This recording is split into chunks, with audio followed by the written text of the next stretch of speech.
we here at the New Brood and Dark Haven Entertainment Productions wish you the best of a speedy recovery. But I want to thank you for being on the show with us today. And it's like I said, it's been a while. It's been close to 2 years. And last time, like I said earlier, it was WrestleMania, and it's WrestleMania now. It's a different WrestleMania. And I'm not talking about obviously it's a different WrestleMania show, but I mean it's a whole different feel. A lot of things has happened in the last few years. One is that we had one WrestleMania with absolutely no fans in attendance. Everyone thought that WrestleMania was going to be completely canceled because it was the start of the COVID-19 pandemic. Right. Last year we actually had, for the first time in over a year, fans at a WWE event. So that was a huge thing. Mm-hmm. And even then, that wasn't a packed crowd, a packed stadium, because they were still ushering in safety protocols for, of course, the pandemic and whatnot. Right. But this time, full blown, everyone, everything's open for the most part. Let's crowd this stadium. It's in Texas. It's at the I believe the AT&T Stadium in Texas. So that's in Dallas. So that's huge.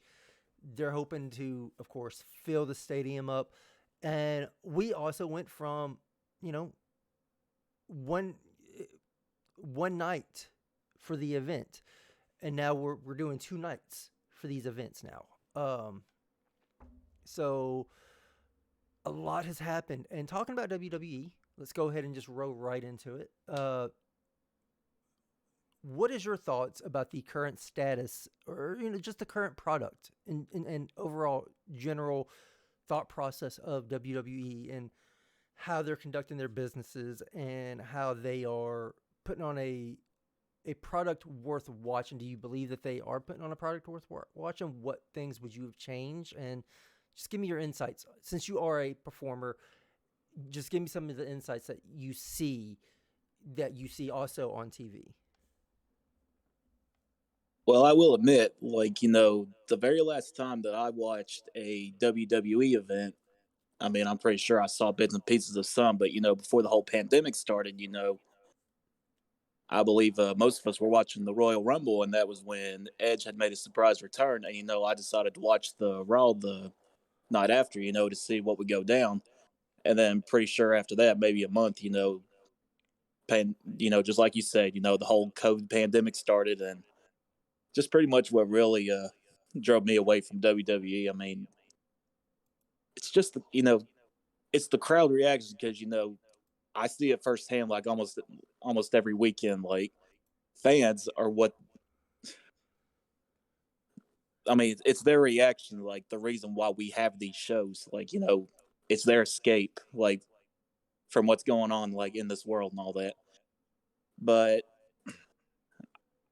that's just the thing. I've been away from watching the WWE for so long. It just really drove me away. But, I did keep up with the results on the internet. Thankfully we have the internet.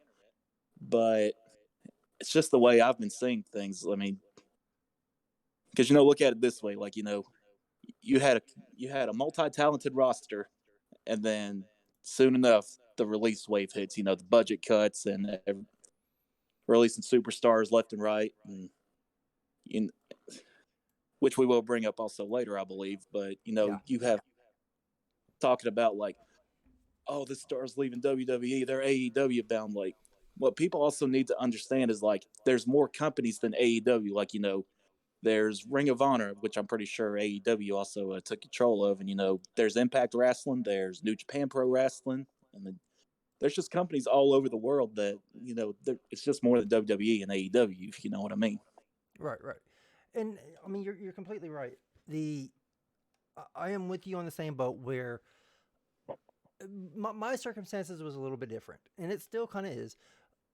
I really haven't paid attention to wrestling as a whole in quite a while. Not only have I not paid attention to wrestling as a whole in quite a while, I can't remember the first time or the last time I actually watched a WWE live event from start to finish that wasn't a as they now call it a premium event, since it's Right. now on Peacock.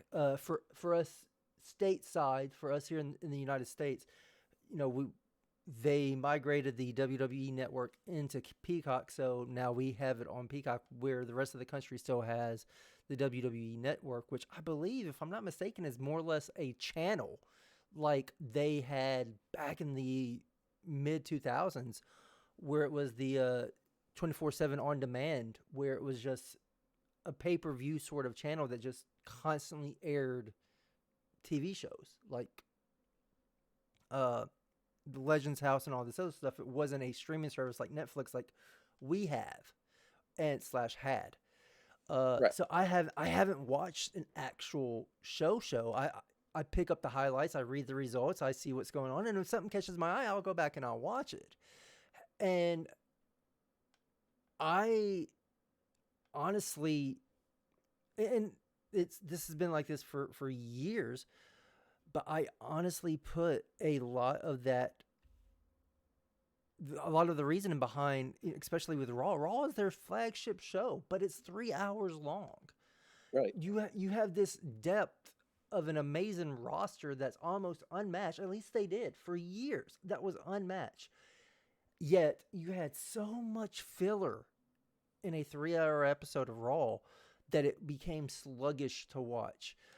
I remember when the Nexus arrived and completely destroyed the Raw set, like the ring and the announcers, ringside, just completely destroyed it. And that was must see TV. That was, you was talking about it, like the internet was a buzz about it. Now, I think the biggest thing that was talked about, besides the sad passing of Scott Hall as of late, is and we'll touch more on this here in a little bit, is the possibility of Cody Rhodes going back to WWE. That's what's being talked about. Right.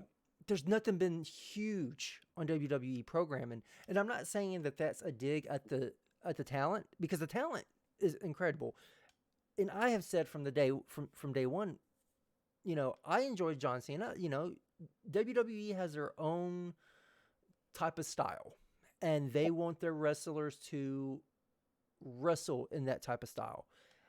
Right. And if you don't believe that, it's a controlled environment to that extent, go watch some of Rey Mysterio's WCW stuff, and now Yeah. watch what he does in WWE. It is completely different style. He is. I don't dislike Rey Mysterio. I think he's an amazing performer. I remember loving him in WCW.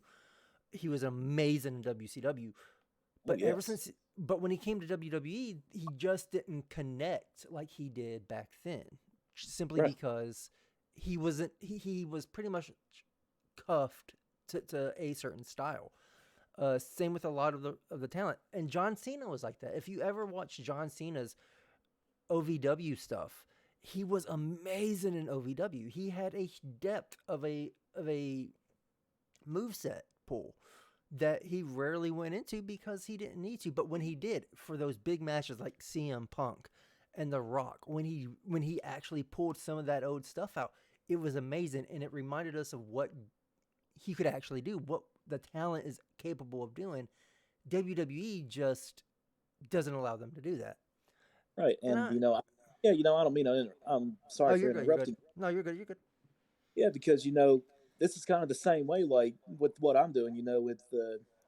With the independent leagues here in the East Tennessee area, like my main home company now, like we're more like, I wouldn't say rated R, but we're more like parental advisory. Like we still have regular matches and all that, but it's just like we're just more brutal than most of the companies around the area. And there's even a couple of shows that I work at, and you got to watch what you say in your promos. You just got to be careful in your matches, and like just make it more family friendly. So it's Right. kind of right. So it's kind of back and forth thing. Like, you work at one company for so long and then you go work at another company and you're so used to being like, quote, quote, rated R, and you're trying to keep it PG at this other company. So it's kind of hard to explain, but I'm pretty sure you understand what I'm talking about. Yeah. You are tied down to you're being toned down, I guess is the best phrasing. You're being toned down for a more friendly, family friendly environment with certain promotions. While in other promotions, it's in kind of like the old Wild West, kind of like the old ECW days, where whatever you can do to get over, whatever you can do to get a reaction from the crowd, that's what we want you to do. Absolutely. And WWE doesn't have that. WWE is completely scripted. We've known this for years. Ever since the end of the Attitude Era, it's been completely scripted. They want it to be more. They want a more controlled environment. And as wrong as this sounds, when the pandemic hit, and we went to when they went to performing in the Performance Center, and then they did the Thunderdome, which I honestly thought the Thunderdome was a good idea, but that was the perfect environment for WWE because they could filter in the type of reaction that they wanted to hear, because you can't force a crowd to react a certain way all the time. You could hope that they act a certain way.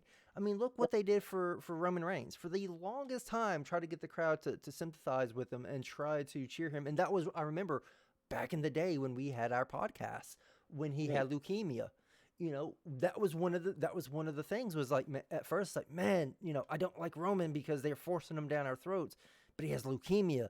I hope he gets better. And then he comes back and he gets this humongous pop that they've been looking for the entire time. And then it goes away because once again, they try to push him down our throat.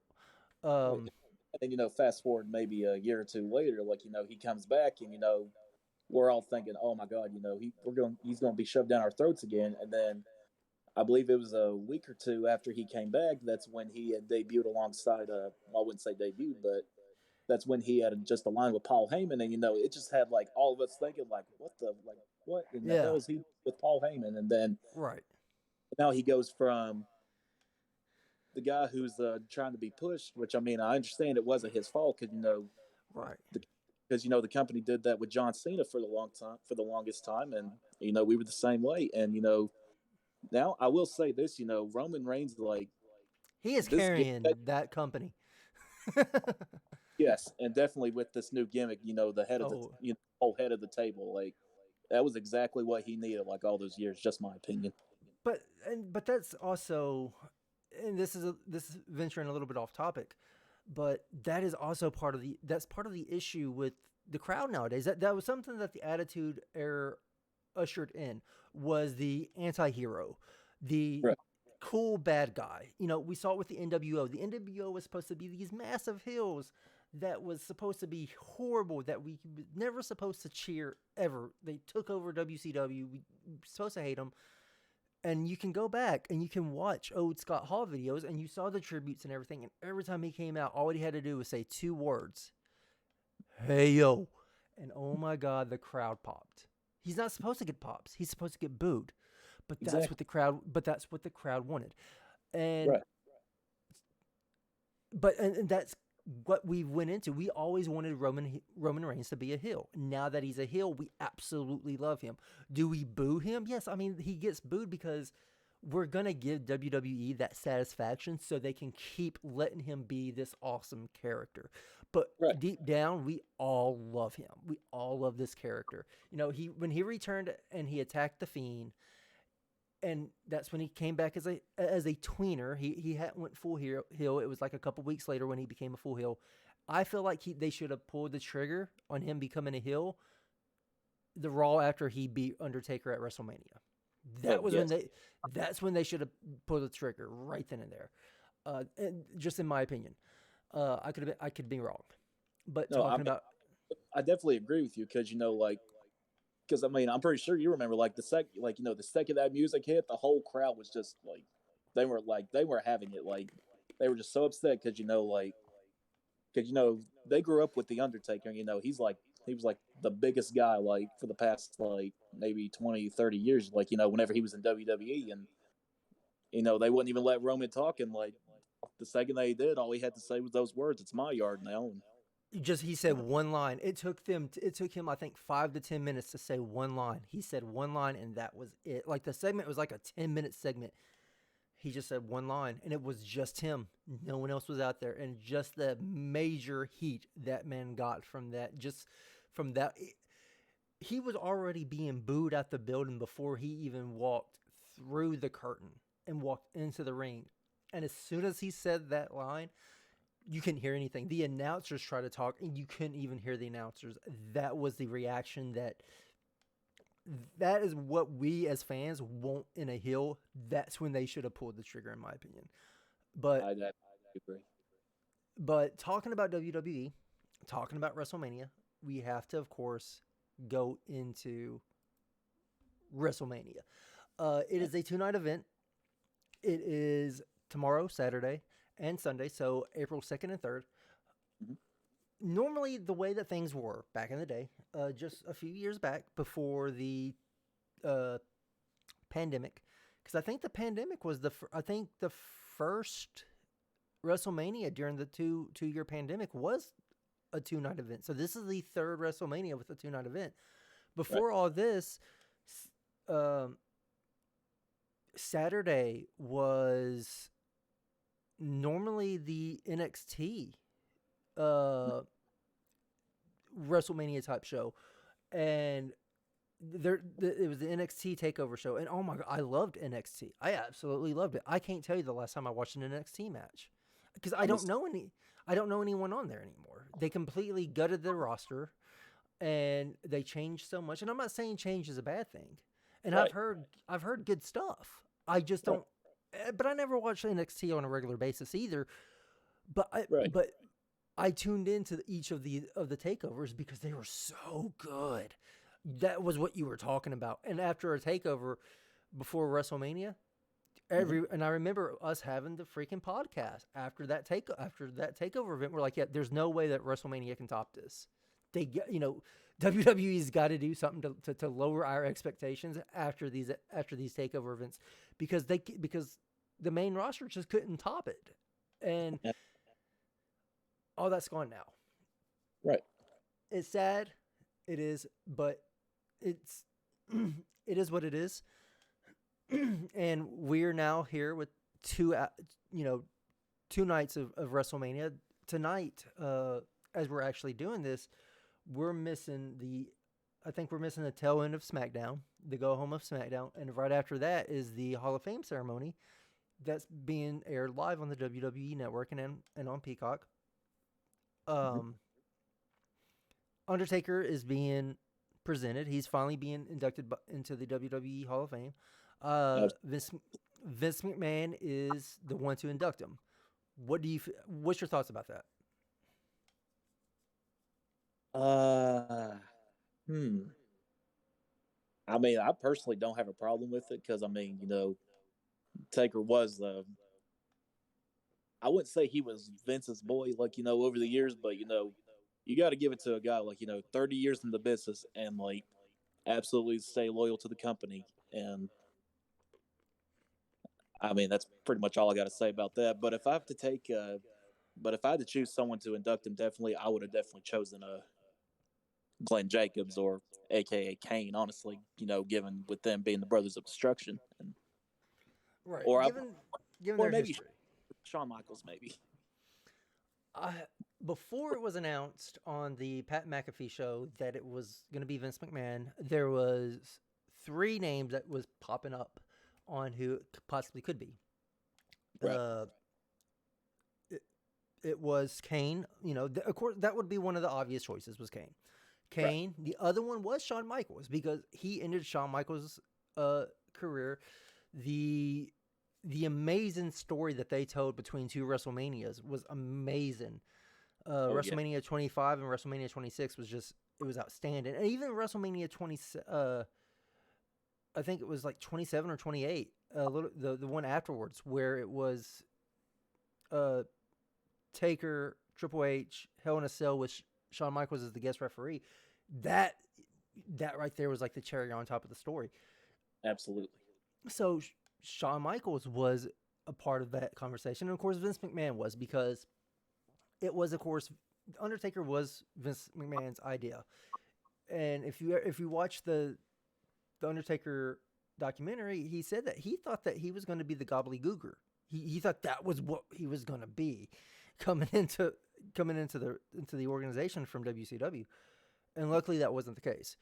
I'm on the same boat with you, and it's not because I'm from East Tennessee, not because I live right down the road from Knox County. Right.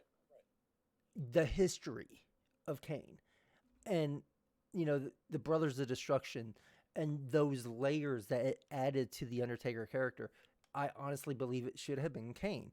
Of course, it couldn't have been Paul Bearer, but if he was still alive, I would have loved for it to have been Paul Bearer. I agree.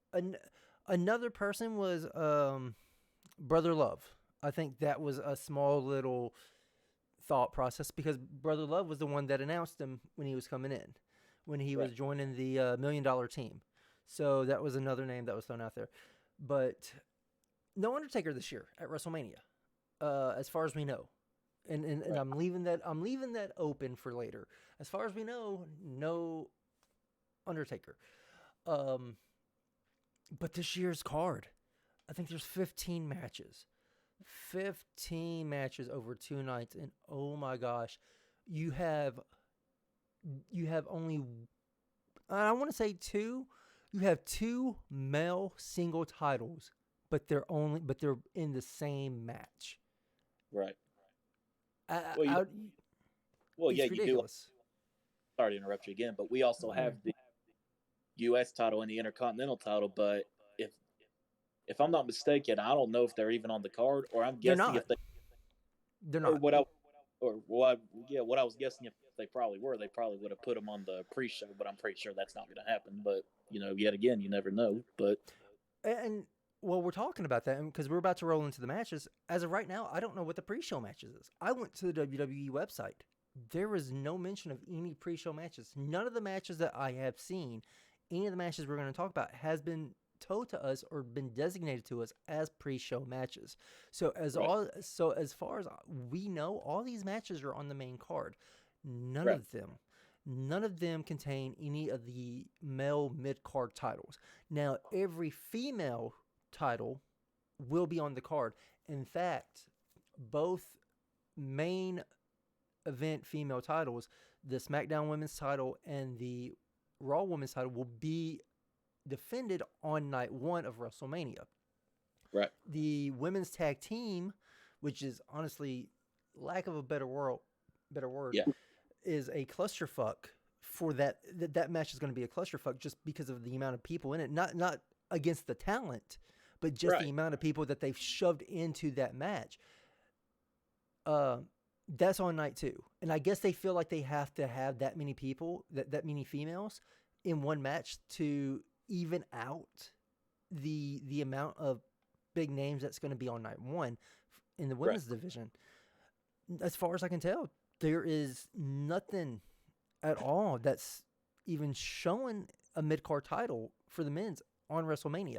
Not even, and there's nothing showing for pre-show. So we don't know what's going to happen during the pre-show, if there will even be a pre-show match, which I'm guessing there will be. There'll probably be some sort of warm-up match. Who knows? Yeah. But because, this is what go ahead. Sorry, but if you remember over the years, they always did the Andre the Giant Battle Memorial, and that was always in the pre-show. I think with the exception of the the year they introduced it, which was WrestleMania 30, and I think they had just moved that to SmackDown now, and I got the result. That was tonight. Riddick Moss had won that one, so. So, talking about night 1, so we're going to discuss the matches, and we're actually going to go in order of the date that they will be presented, and this is off the actual WWE website. So, the first match that I am seeing is The Miz and Logan Paul versus the Mysterios. Logan Paul has some big shoes to fill. I am sorry to admit it. He could be really good in the ring. We have been proven wrong before with celebrities coming in. We was proven hella wrong with Bad Bunny. I remember when that happened. I believe he almost stole that WrestleMania because none of us expected him to be nowhere near as good as he was going to be in the ring, and he was the workhorse of that match. It was him. If I'm not mistaken, it was him and Damian Priest versus The Miz and John Morrison. Right. And he was the workhorse of that match. And normally it's The Miz or John Morrison. And that was just, he raised the bar. And then you have Pat McAfee, who, with all due respect, he is a athlete. He's in the NFL or whatnot. So he has that athletic background. And Pat McAfee coming in, and he's just raising the bar on it as well. So Logan Paul has a big, he has some shoes to fill when it comes to wrestling. This isn't boxing. This isn't MMA. This isn't something that you can get in there and just roll around, and you have to do these moves, and you have to do them safely. Right. So my question is, how do you see this match going? Who do you see winning? How do you see this even taking place? Oh man, I mean, this is kind of one you're not sure how it's gonna go. Or yet again, it's also one of those where I really don't care about this one because Logan, just like you mentioned, Logan Paul's a big name, and just like what you also mentioned, he's got to understand, this ain't MMA, this ain't boxing. This is one of those where you got to do all these moves, and you got to make sure your opponent looks good. You got to make sure that they're safe. But if I have to take a wild guess, I'm pretty sure that I'm probably going to have to say I think The Miz and Logan Paul will probably pull this one off because, usually, whenever we talk about matches like these, usually the baby face is always, well, not always, but most of the time, they're always slated to win pretty much. And, everybody's been talking about for months that, Dominic's going to be turning on Ray, and everybody's saying, this is the perfect time for them to pull the trigger on Dominic to betray Ray and, them do a whole father-son feud. And, yeah, probably just my thoughts, So I'm torn because one side, I agree with you. If the Mysterios lose, it's because Dominic turns. There's a miscommunication, and then at the very end, we'll see Dominic turn on Ray. I think that is one of the ongoing theories. At the same time, I remember watching Raw when they were in Cleveland, and how Logan Paul and The Miz and the reaction that they got.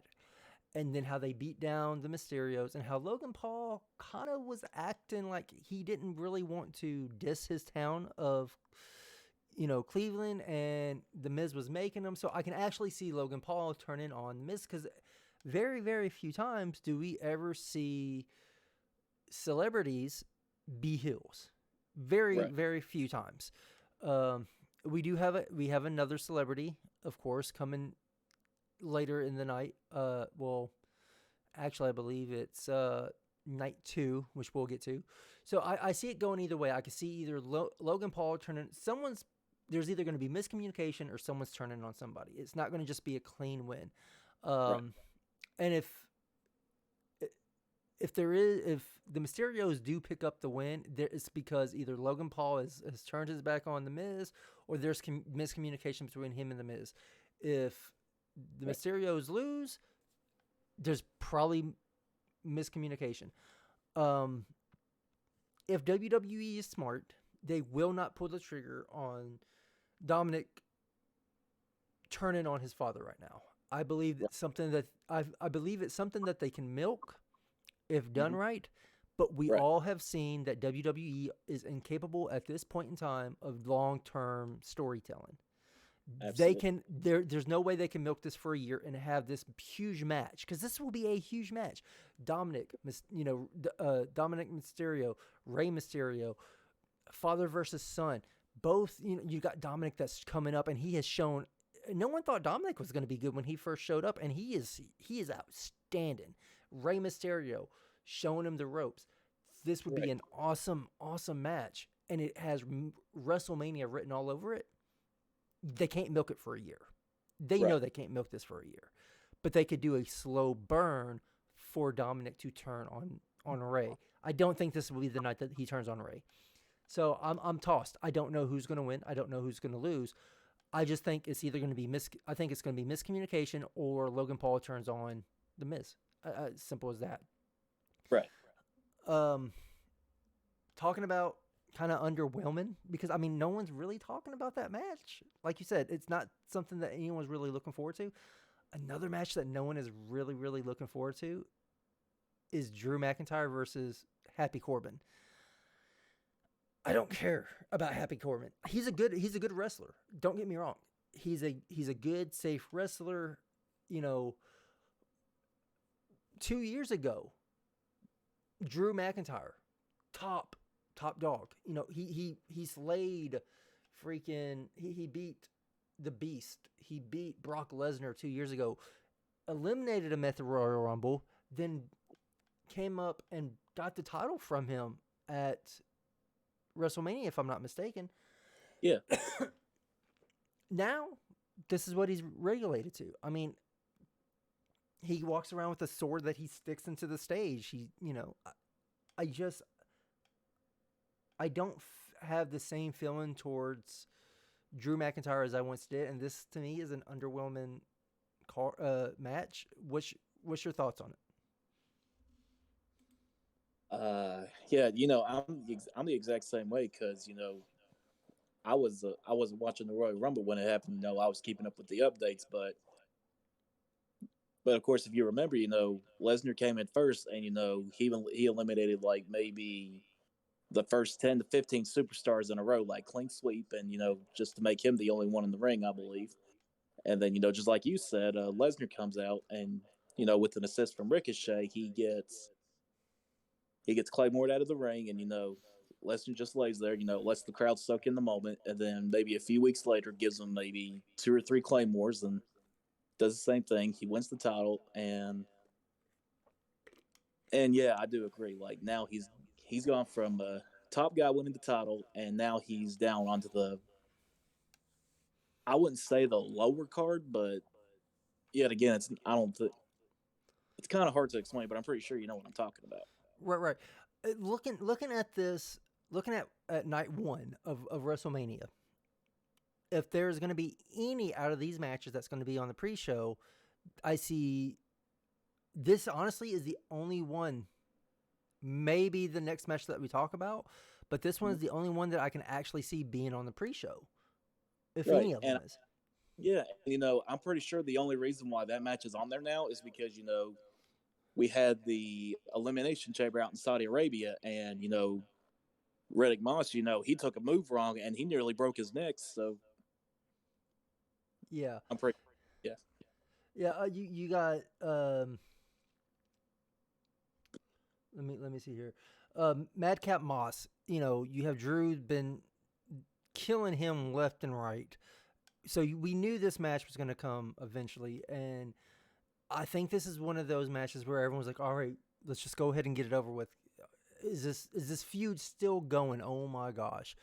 It's kind of like one of those things where I don't remember the feud that Barry Corbin had a while back. He had one where it was like the never ending feud. He just kept feuding with the same person over and over and over again. And it might have been Drew McIntyre. I honestly don't remember who it was, but Drew's going to win. Simple as that. Drew's going to win. There is no questions about it. He's going to win. He's going to come out on top like always. Or not like always, but he's going to come out on top. And hopefully this will help start to rebuild Drew to get him back in that main event scene, because I don't know who else is Roman gonna run through or challenge or give Roman a legitimate challenge. Who else is going to give Brock Lesnar a legitimate challenge if Brock Lesnar wins on night 2? You have to start rebuilding some of these stars that you've pushed down because creative didn't have any plans for them. So Right. I feel like hopefully this is that jumping off point that Drew needs. But talking about people getting killed and slaughtered, and this is the other match I could see being on the pre-show. You got New Day versus Sheamus and Ridge Holland with I, Butch, but I'm going to call him Pete Dunne because that's what he is. That's who he is. He's Pete Dunne. You will not tell me anything else. I mean, God, I loved his stuff in NXT UK, and even the stuff that he did in just regular NXT. Pete Dunne was amazing. I mean, just the way that he like would just dissect in a point another wrestler, but making it look like he's breaking their fingers was awesome. And now he's regulated to looking like a lackey, for a better term. It's just sorry. Who do you see? What do you see in this match? Man. And let me be clear. It is when I'm looking at the website.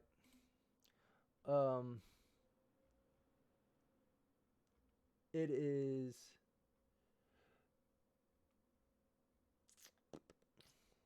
Let me see here. I'm trying to remember if it is actually if they're actually calling them. Well, actually, yeah, if they're still calling them the New Day. Let me actually pull up WWE's website just to see if they're calling them the New Day for the event, or if there's just, because I had read it somewhere where it's just going to be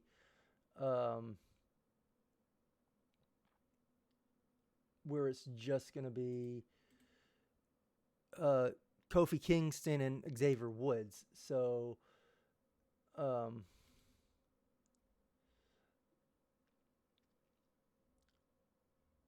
so as far as I'm looking, I can't. Normally you used to be able to go onto the website and just, all right, here it is. Yeah, they don't even have them under, they don't even have them going under the New Day. It is Xavier Woods and Kofi Kingston. And who with Sheamus, is it Butch or is it the Rich Holland dude? It's Rich Holland is who they have, is who it is. Okay. So they don't even have them going by the New Day. Right. I am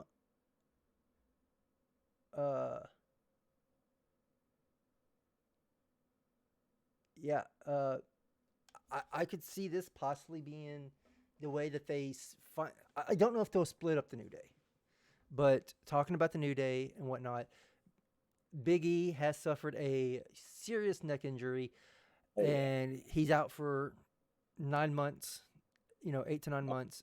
We hope for a speedy recovery. It was just I don't want to say it was obviously it was a bad move that injured him. No blame on the opponent that injured him. Stuff happens, so it is what it was. It was just an unfortunate thing that happened. So all that said, when I say New Day, I'm talking about Xavier Woods and Kofi Kingston. So versus Shaman and Ridge Holland. So go ahead and tell me your thoughts on it. I'm pretty sure it's going to be Kofi and Xavier winning this match because, just like you said, Ridge Holland had accidentally injured Big E, which caused the broken neck. So I'm pretty sure I don't know if they're going to give Xavier and Kofi the win just because, they were so popular over the years, or I don't know if they would do that just because, according to Vince, quote, it's quote punishment for injuring Big E, nearly taking him out of action, which, I understand it's not his fault, just like you said. Right. But I mean, that's just my thoughts.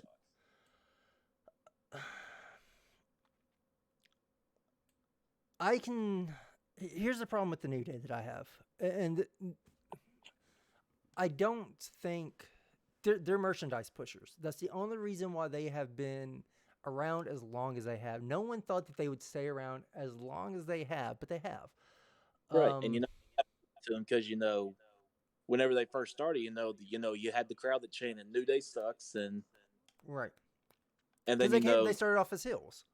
yeah, and they still found themselves, they found themselves to be more of like the entertaining heels, just like how R-Truth was, whenever he turned heel in 2011, like everybody was Little Jimmy.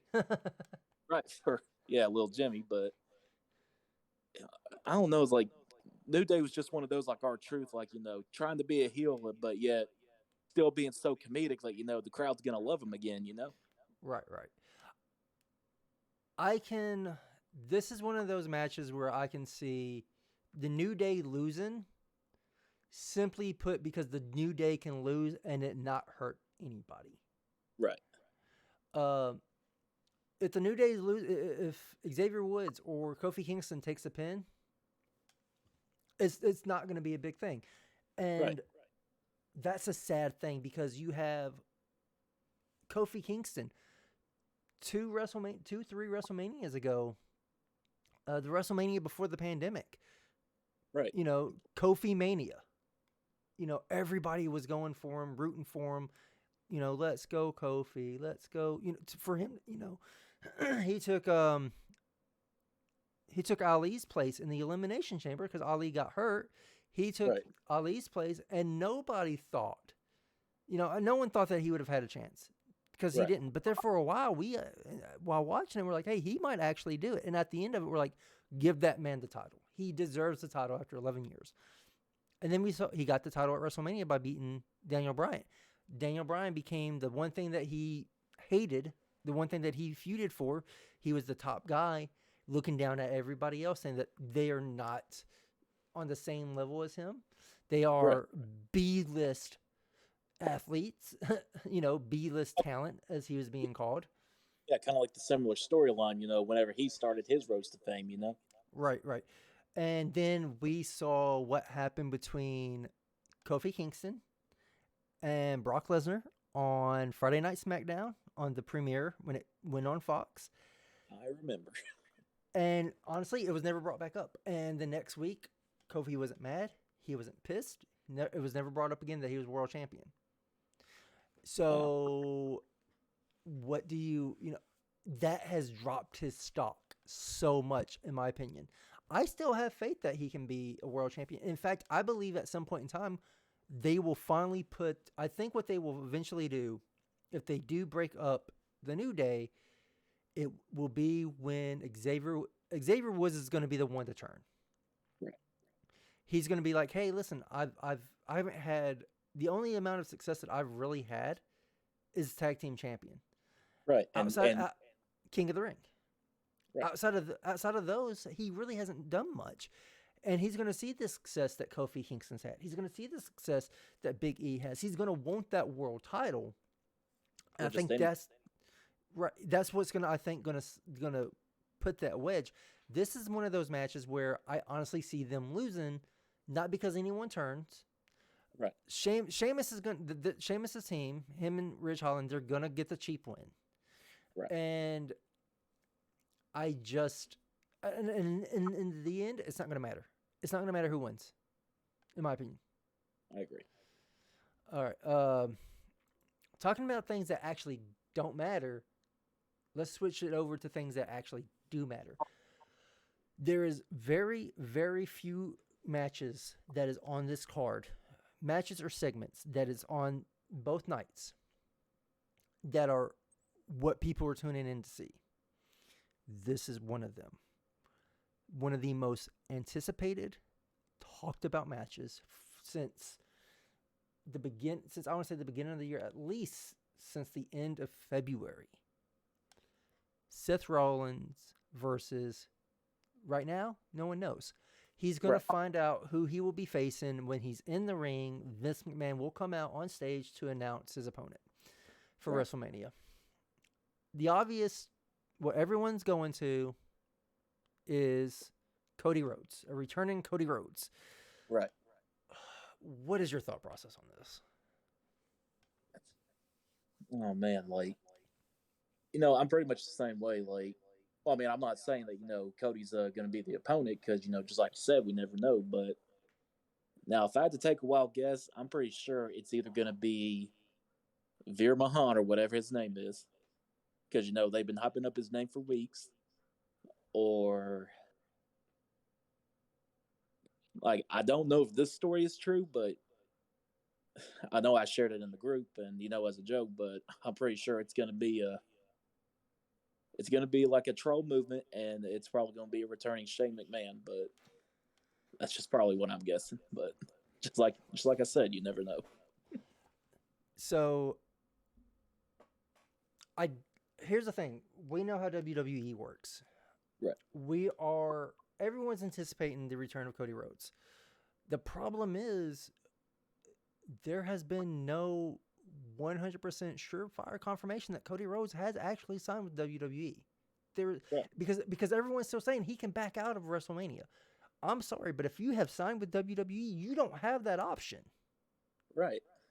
So there is no sure sign that Cody Rhodes has signed with WWE. I am under the impression that we have been looking at Cody Rhodes this entire time. Vince McMahon knows we've been looking at Cody Rhodes. Everyone, they even acknowledge it. Seth has acknowledged it. He's like, yeah, look, I've heard about the rumors. They've acknowledged that we know about Cody Rhodes.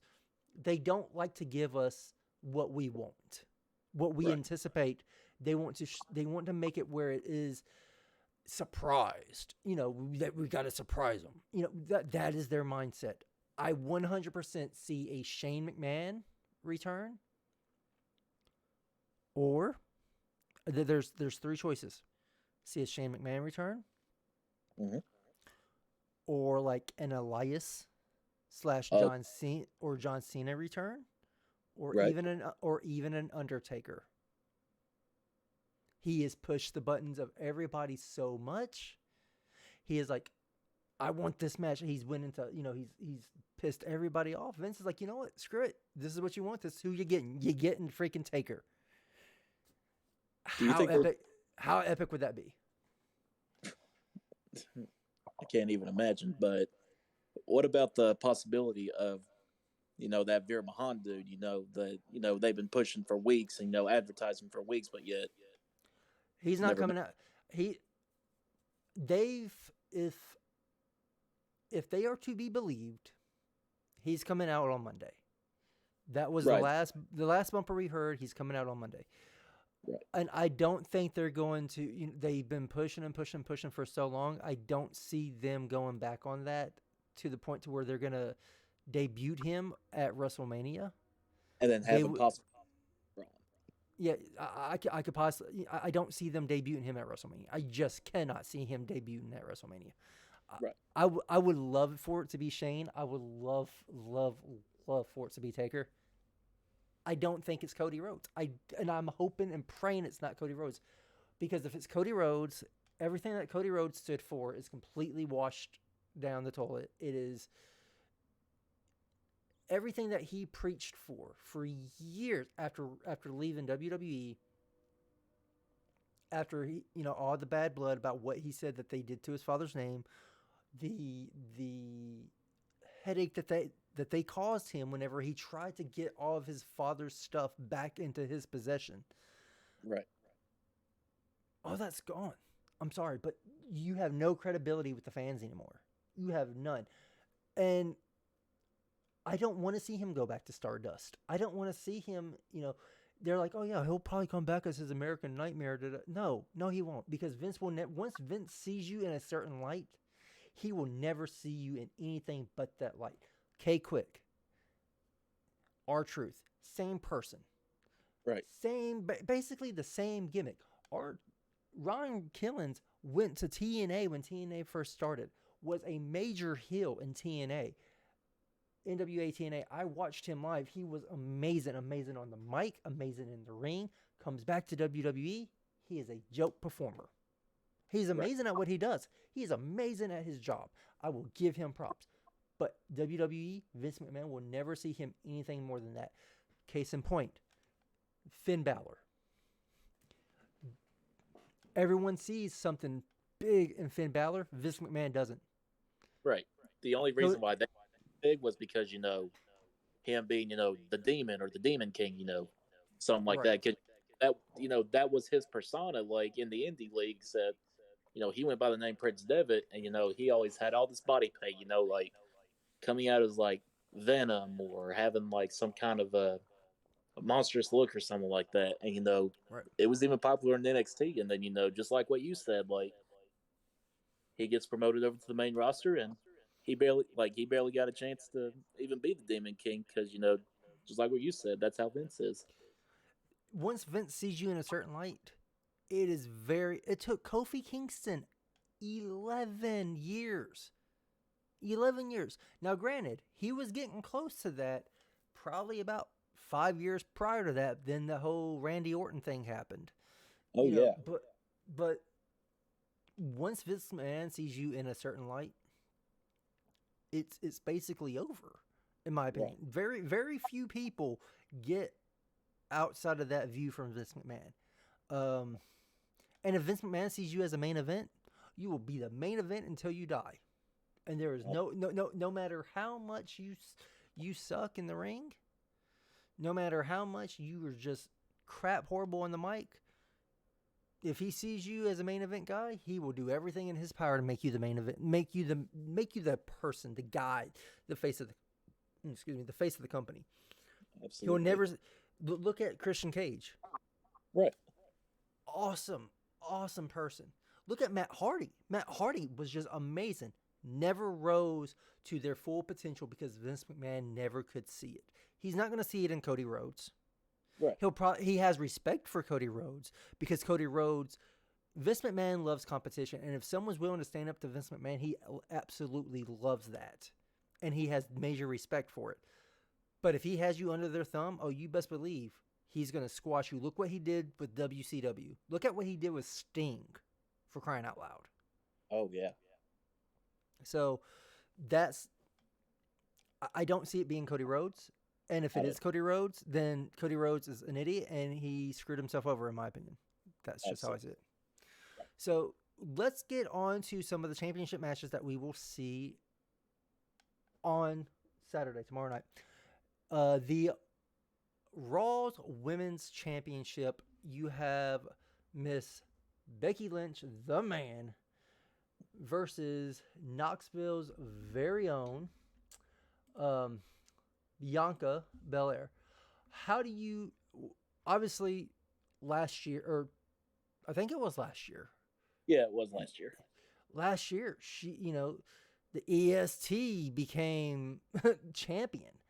Right. And that was amazing. Everybody loved, I mean, it was one of the best matches of the card. I mean, absolutely just went above and beyond expectations. It was just, I never watched her wrestle in NXT, Bianca. I never watched her wrestle in NXT. So I didn't know what to expect watching her going into that year's WrestleMania. And just the match that her and Sasha Banks had was just amazing. I'm like, oh my God, and the way that they used her hair, the whole the braid, the whole 9 yards was just amazing. Becky Lynch, this new persona, this new heel persona that she has completely just made her own and just became, I don't know how she did it. I don't know how she was able to do it. Right. But to go from being one of the most loved wrestlers on the roster, the man, Becky Lynch, people could not get enough of her. People wanted to see her stun Stone Cold Steve Austin. People wanted to see her stun freaking Ric Flair. How many other wrestlers have you ever known that the crowd will want that from? Right. I don't know that much. So what is your thought process on who's going to win, and do you think this will be a good match, and do you think this will elevate possibly both women and possibly the Raw's women's title? I'm pretty sure it will because, if I remember correctly, whenever SummerSlam whenever it was SummerSlam, I couldn't remember if Bianca already had an opponent, and then I guess her opponent got hurt, or I guess it was just a mystery opponent. I don't remember, but I do remember Becky coming back, and then had the match. I think was like maybe 3 10 minutes. or 15. Yeah, 3 minutes at least, and then don't think Becky has lost the title since then. Like, is that right? If I'm not mistaken, Because I know, because I know that they switched titles. They switched titles because originally she was the SmackDown Women's Champion. right, and then Charlotte was the Raw Women's Champion at the time, and then they switched the titles. And I don't think When any they of did them. no, they haven't. So when they switched titles, that was, and I do believe that Bianca. You're right. I can't remember if Bianca was already in a match and it was after the match, or if Bianca's original opponent got hurt, so Becky was the surprise opponent, and the story that they was going with was that Bianca didn't have enough time to prepare, and that was the reason why it was a squash match. It looked bad. It was everyone has said, even Becky Lynch says, I did not want it to look like that. That was not a choice I would have wanted. Oh yeah. So, and you had the fans talking about it like for a couple, like for the longest time, saying like finally she wins the title. She's like one of the biggest women's stars, in the WWE, and now Becky comes back, and then boom, now it's all gone. But looking back now, like this is perfect storytelling right here, because just like what you said, they made it look like Bianca wasn't prepared, and just like over the year, Bianca had to find her way back up to the top, and she's beat Doudrop like countless times to get back into this position. Right. And then, I don't think Becky had dropped the title since then, so this would be like a perfect build-up. And if I remember correctly on Raw, I didn't watch it, but I got a glimpse of it, but I saw Bianca grab some scissors, and then she started cutting Becky's hair, so now this may not be true, but I had the most possible feeling that this was going to be like a hair versus title match, but I don't think that's going to happen now, but I'm looking at the website, and there is nothing about that. It's all just like Becky with a new hairdo and all that. So. Well, not even that. Like, yeah, she has like a bit of a new hairdo, but it says nothing about like a hair versus title or anything like that. It's just right. 20. All right, so since making her return at SummerSlam following the birth of her first child and reclaiming the title she never lost in 26 seconds. So it was 26 seconds at SummerSlam. Beat her in 26 seconds. That is shorter than when Daniel Bryan lost the World Heavyweight Championship to Sheamus at WrestleMania in the opening match at WrestleMania 29. So, yeah.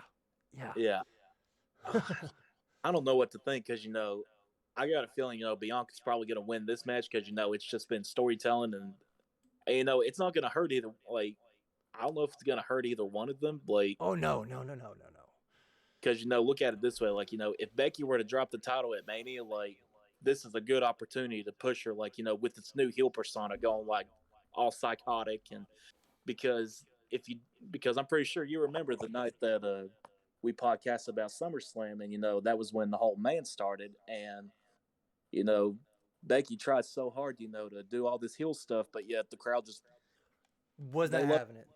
Yeah, I mean, they loved it so much, like, because, they were like, oh, we're tired of seeing Becky being overlooked, and, like, now she's finally got her chance. And, like, I remember her cutting that promo trying to say something like, you fans weren't with me, and yada yada and all that, and they still cheered for it. And, finally she comes back, and I was expecting the same, like, the same crowd to be the same way. And, just like what you said, this new persona she has, she's finally gotten people to actually boo her now. Right. When they went to go turn her heel against Charlotte is a natural heel. You're not going to be able to turn Charlotte face. You're just not going to be able to. And it wasn't that the fans were thinking that Becky Lynch was being overlooked. It was the gimmick that Becky had, like this steampunk, happy-go-lucky kind of Bayley-ish sort of gimmick. Yeah. And people were tired of it. People was like, no, she has so much more than this. Right. There's so much more depth to this person than that. Get her out of that. And then when she turned heel, it was like, yes, we want to see this fire. We want to see this aggression, this ruthless aggression from her. And when they gave it to us, that's what we wanted. And no matter how hard they tried, like they did with Stone Cold, Yeah. No matter how hard they tried, we did not want to boo. We wanted to cheer. And I am still taken back to the fact that the 5-on-5 Survivor Series match where Becky Lynch gets busted open on Raw, and you see in that scene of her, and this is when she fully embraced, and everyone fully was 100% behind her as the man. Was you see her wearing that SmackDown T-shirt in the crowd, face completely bloodied, blood all over her face, with her nose broken, and her arms out like, "I'm still here, come get me." Right. That is an iconic sight. If you saw that sight live, it was amazing. If you saw it on TV, it was amazing. It was great. Bianca losing here, I think, will hurt Bianca. Right. Becky losing here will not hurt Becky at all. Absolutely at not. all. It will give her a new wrinkle, a new fold into her character. She will find a reason on why she lost, and we will have another outstanding stellar match. I 100% see Belair walking away with the title. I really do. I mean, not just because she's a Knoxville girl, but just like I mentioned, like, nearly a year-long storytelling, and Right. Now this is another title match that's kind of, it just seems like it's a team that they threw together, and I'm not interested, and I don't think anyone else is interested. Right. You have, for the SmackDown men's tag team titles, Mm-hmm. you have the Usos, part of the Bloodline, which, they're amazing. They can have good matches with anybody. You can push brooms out there and they'll have a damn good match with them. Right. Versus Rick Boggs and Shinsuke Nakamura. If Nakamura is motivated enough, he's going to have a good match. If he's motivated enough. Right. I don't think this is going to be one of those matches. It's because, just like what I mentioned earlier, like, Roman Reigns as the tribal chief, and the whole story with the bloodline starting and all that, it's been so popular over the past couple of years. So I'm pretty sure more than likely they're probably going to retain the titles, because I'm going to be honest, like, I know nothing about Rick Boggs. I just know he just plays the guitar over there, and I will admit this, like, ever since whichever Mania that was, when it was AJ Styles and Shinsuke, and like, right after they turned Shinsuke heel and all that, like, his career's just kind of gone downhill and all that, because I know he did win the Intercontinental title, but honestly, nobody was even into him when he was the Intercontinental champion, and I think he only defended it like maybe 2 or 3 times in like a few months. Yeah, it wasn't very many times. In the months that he had the Intercontinental Championship, he didn't really defend it. Honestly, the last thing that I remember anything of, he won the King of the Ring. He won the Royal Rumble. That match that he had with AJ Styles was less than stellar at WrestleMania. Right. Because just like what we mentioned earlier, like, in WWE, everything got watered down pretty much. But if you do remember when both of them had a match at New Japan, I think it was a Wrestle Kingdom. I couldn't remember which one it was, but you had everybody talking about it, like, 5-star match, and then we finally get this match again in Mania, and everybody was expecting the same thing, and we all saw what happened after that. So it was completely horrible. This has the potential to be a good match, as long as people don't phone it in. But it's the Usos. I don't think the Usos are going to drop the title. The Usos are going to keep the title. The Bloodline storyline is too strong for them to end it right now. This isn't one of the matches that people are looking forward to. I'll end it at that. Yeah, I'm sorry. The last match, or the last championship match that we have of the night, is for the SmackDown Women's Championship. It is, of course, Charlotte Flair versus Ronda. Ronda Rousey. Well, not that, but I don't care. I Yeah, don't care. And I'm not looking forward to this match. I know both are really good in the ring. right, They both are. We've seen Ronda go at it. We know that she's good. We know that she's talented. But we don't. When she's by herself, she's okay. She's right, it's passable. I'm not going to diss her. I'm not going to say she sucks because she doesn't suck. But she's one of those people that I feel like they overprotect her because of the value that they think that she brings. right. And And just because then you have Flair.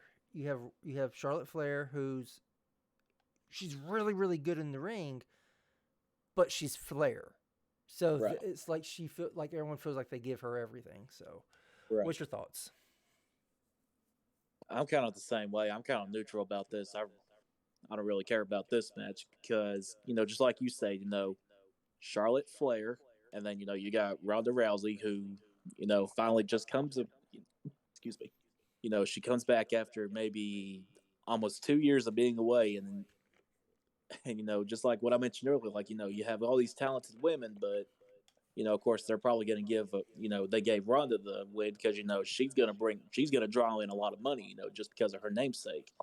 Right. And I'm pretty sure if you remember this, whenever she took off after she lost her Mania, she started dissing like not just the company but just the business in general, like saying like, oh it's all fake, and like starts throwing the blame on all the fans. And I don't know, I'm kind of neutral about the whole fan situation with that, like I so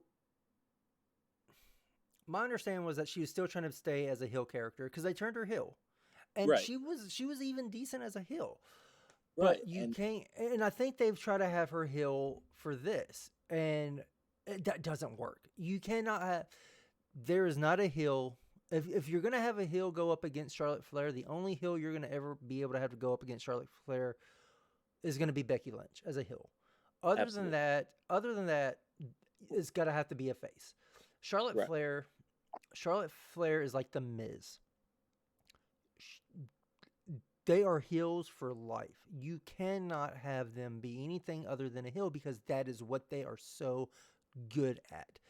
The right, Miz, Seth Rollins, Charlotte Flair. You think of heels, that's who you think of. Just right, they accept Triple H. I don't care what you say. His work as a heel is 1,000 times better than anything he ever did as a face. absolutely, And I feel like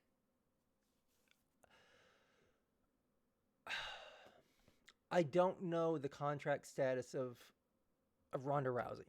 I don't, and because of that, it's hard for me to make a prediction on this match because if Ronda is just going to come and go, then they're going to keep the title on Charlotte. right, But if Ronda's going to be here every night, or every week, like she was with her first run, I can see them 100% giving the title to Ronda. Um, yeah. but in the And end, no one cares. right. And I know this is off topic too, and I'm not trying to keep it off topic, but you also got to know that Brock Lesnar, like he's not signed to Raw or SmackDown. He's more of a free agent, but so he. Right. But yeah, he can show up to any show that he wants. But I got a feeling like if they do put the title on Rousey, she'll. I don't know. She'll probably be the same way, but that's just me. But They could, and going on that, let's go ahead and merge that with another storyline. They're merging the two world title, the Universal and the WWE Championship, into one title. Who's to right, say that there's not a longer term plan that they're going to start merging everything to a degree, and we won't see the women's title being merged? And right, like you said, uh, Ronda is not assigned to SmackDown. She is a free agent. She could easily win that title and go challenge. And if this is the case, we would need to see which match goes first. If this match goes before, or if the Raw Women's Championship goes before this match, right. and Becky wins, guarantee you, Ronda's winning this match. Right. And more than likely, it's going to lead to a big quote unquote unification match where they pull the trigger and, at SummerSlam. Right. And, everybody's going to be talking about finally we get a one on one match, the match we've That we always wanted. Yep. But the problem is, you got Becky as a heel right now and you got Ronda as a face. And, just like what you mentioned earlier, like, it's like, I don't know how to say it, but like, it's not really possible, to switch the turns and all that, and all of a sudden, like, have Ronda go back to heel and then Becky go back to being a face, like, when right now, you'll have to, in the end, you'll end up having two heels if that's the case, because Ronda's a heel going into this match, if I'm not mistaken. Ronda wins, she'll stay the heel, and then she'll go after a heel Becky Lynch. Right. And then it's going to get to the point where, like, you got no choice but to drop Becky's current persona, and you got to turn her back into I really wouldn't say a face, but kind of more like an anti-hero, like she was when she was the man, I'm going to have to respectfully disagree. I believe it would be easier for them to turn Ronda into a face because everybody wants to see Bianca win. Right. Because that's one of the matches that everyone wants to see. Everyone wants to see Bianca get hers. They want to see her get her. Everyone wants to see Becky get her up and comings. Everyone wants to see Bianca give it to her. Perfect story. You have Becky go over, win, tout it, and then you have a heel Ronda win, challenge her on SmackDown, and of course we've seen how a heel Ronda is. A heel Ronda is like a Triple H. They don't back down, they back it up, and they make you boo them because everything they say is truth, and it's what you hate. You hate that they're right. And that's the type of heel that Becky's gonna be, and that's the type of heel that that's the type of heel that Ronda is, and that's what it's gonna turn her a face. It's gonna be easier to turn her a face with that persona. She will become the Stone Cold. She's gonna become the new man, and she's gonna go after Becky. Right. We wanted Becky to lose. Becky didn't lose. Now she has Ronda she has to worry about, and she can't dodge Ronda. Absolutely. I could see that being the story. That's the only way I could see this actually playing out in a positive light. But talking about things that we want to see, what is going to end the show tomorrow night, none other than a show on its own, the KO show.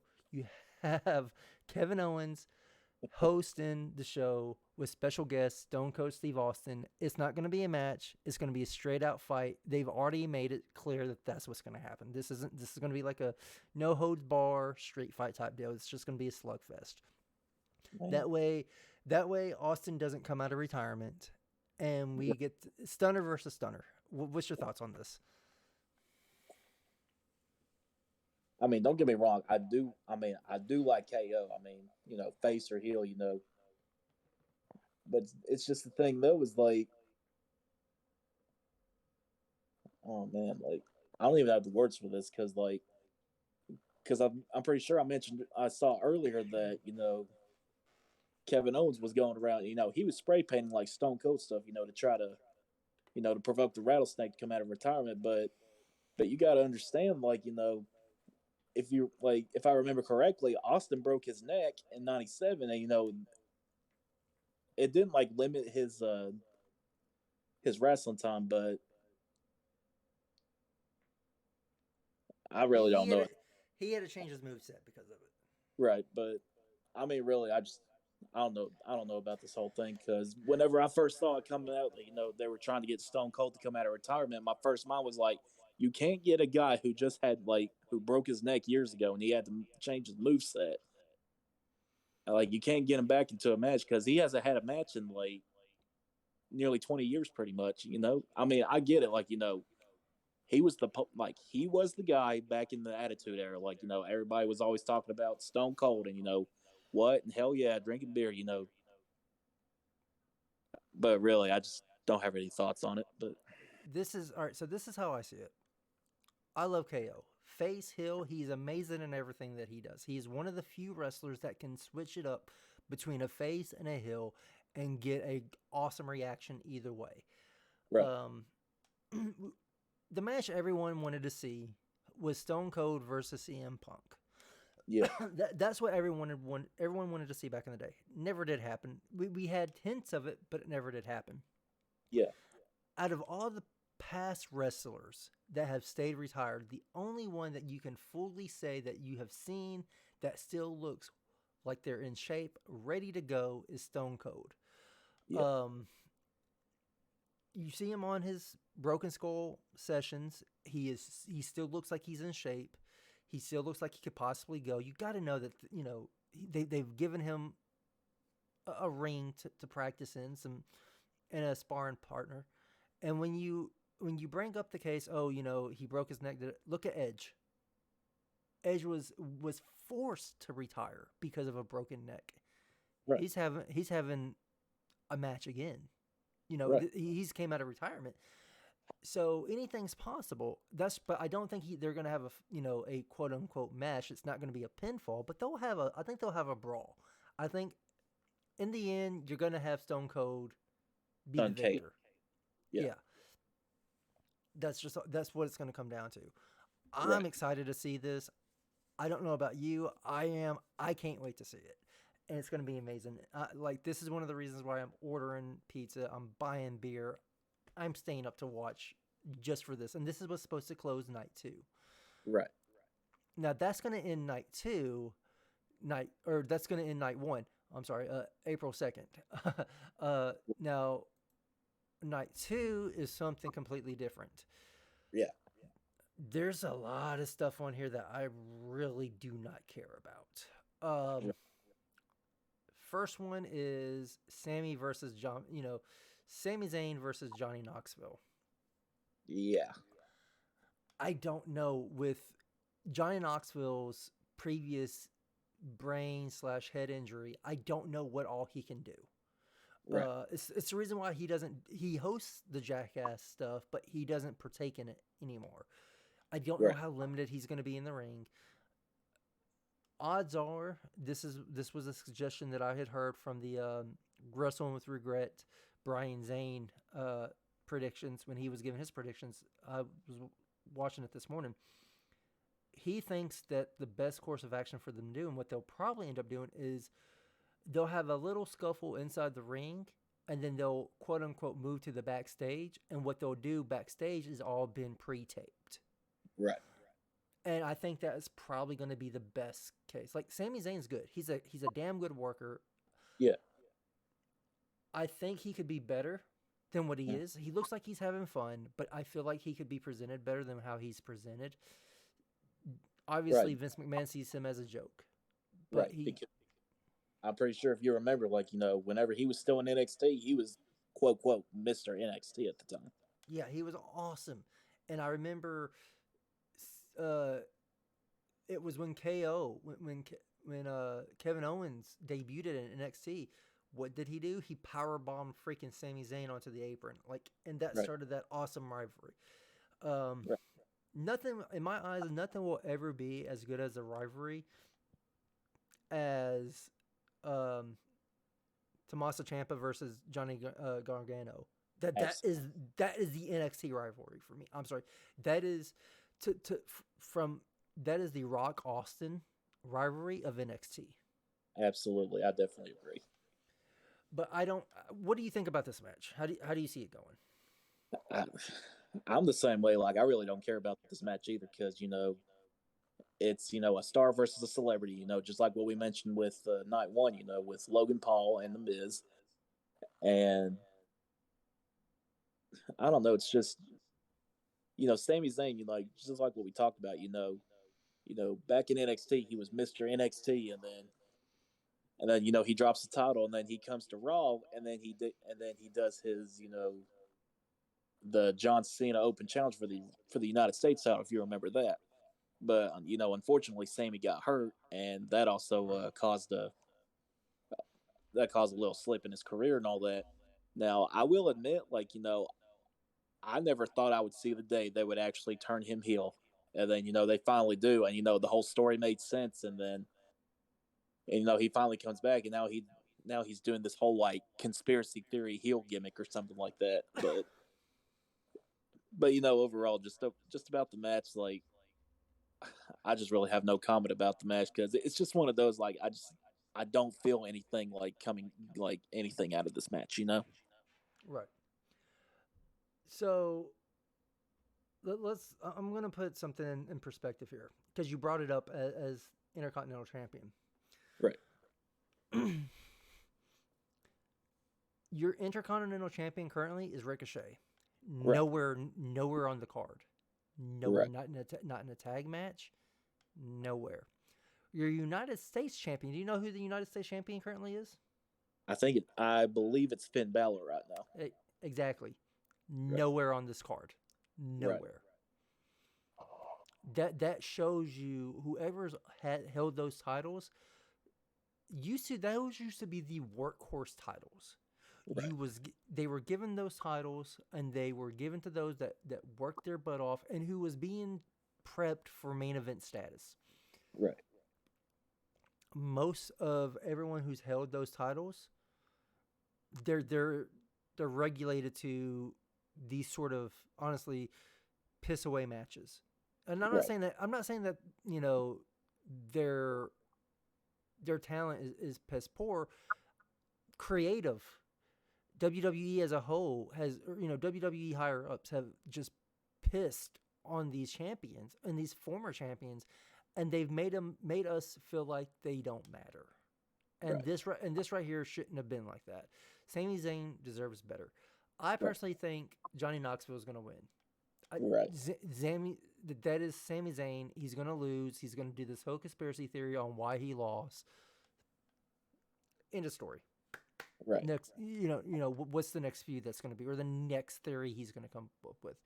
But talking about theories, talking about celebrities, we are going to get the makeshift match that wasn't supposed to happen until the Royal Rumble. We're getting Pat McAfee versus Austin Theory. Originally, if I'm not mistaken, this was supposed to be Shane McMahon versus Austin Theory. And then, of course, if you don't know, backstage stuff happened at the Rumble. Right. Shane was quietly on the outs with WWE. Rumors were that he was fired, but nothing was ever confirmed. WWE never confirmed it. And normally, whenever they release somebody, they say, "Hey, we wish them you wish them well in their endeavors." Yeah. We've released such and such. We wish them the best in their future endeavors. We never got that with Shane McMahon, not once. Yeah. So that's one of the reasons why I think Shane is going to be Seth Rollins' opponent. Yeah, probably. But what's your thought process on this match? Well, I haven't. Well, just like I said, it's been a long time since I kept up with what's going on with the WWE lately. So, but I do understand. Pat McAfee, like he was in NXT for a while, and correct me if I'm wrong, but I'm pretty sure he was feuding with the Undisputed Era at the time, and I think he had the NXT champions at the time. I think it was Danny Burch and that Larson guy. I can't pronounce his first name, but I think he had a little segment with Pete Dunne too. So, but I didn't really keep up with that. But just like what I saw with the rumors lately, like I keep hearing things like Vince McMahon is so high on Austin Theory right now. So if I have to take a wild guess, I'm pretty sure Austin Theory is probably gonna win this match, especially if it's all true that Vince is definitely high on this guy. Right. Here's how I see it going. Here's my theory, no pun intended. I've seen Austin Theory in the ring. Austin Theory is amazing in the ring. I love his character. His character reminds me a lot of Fandango. And not really Fandango, but Tyler Breeze.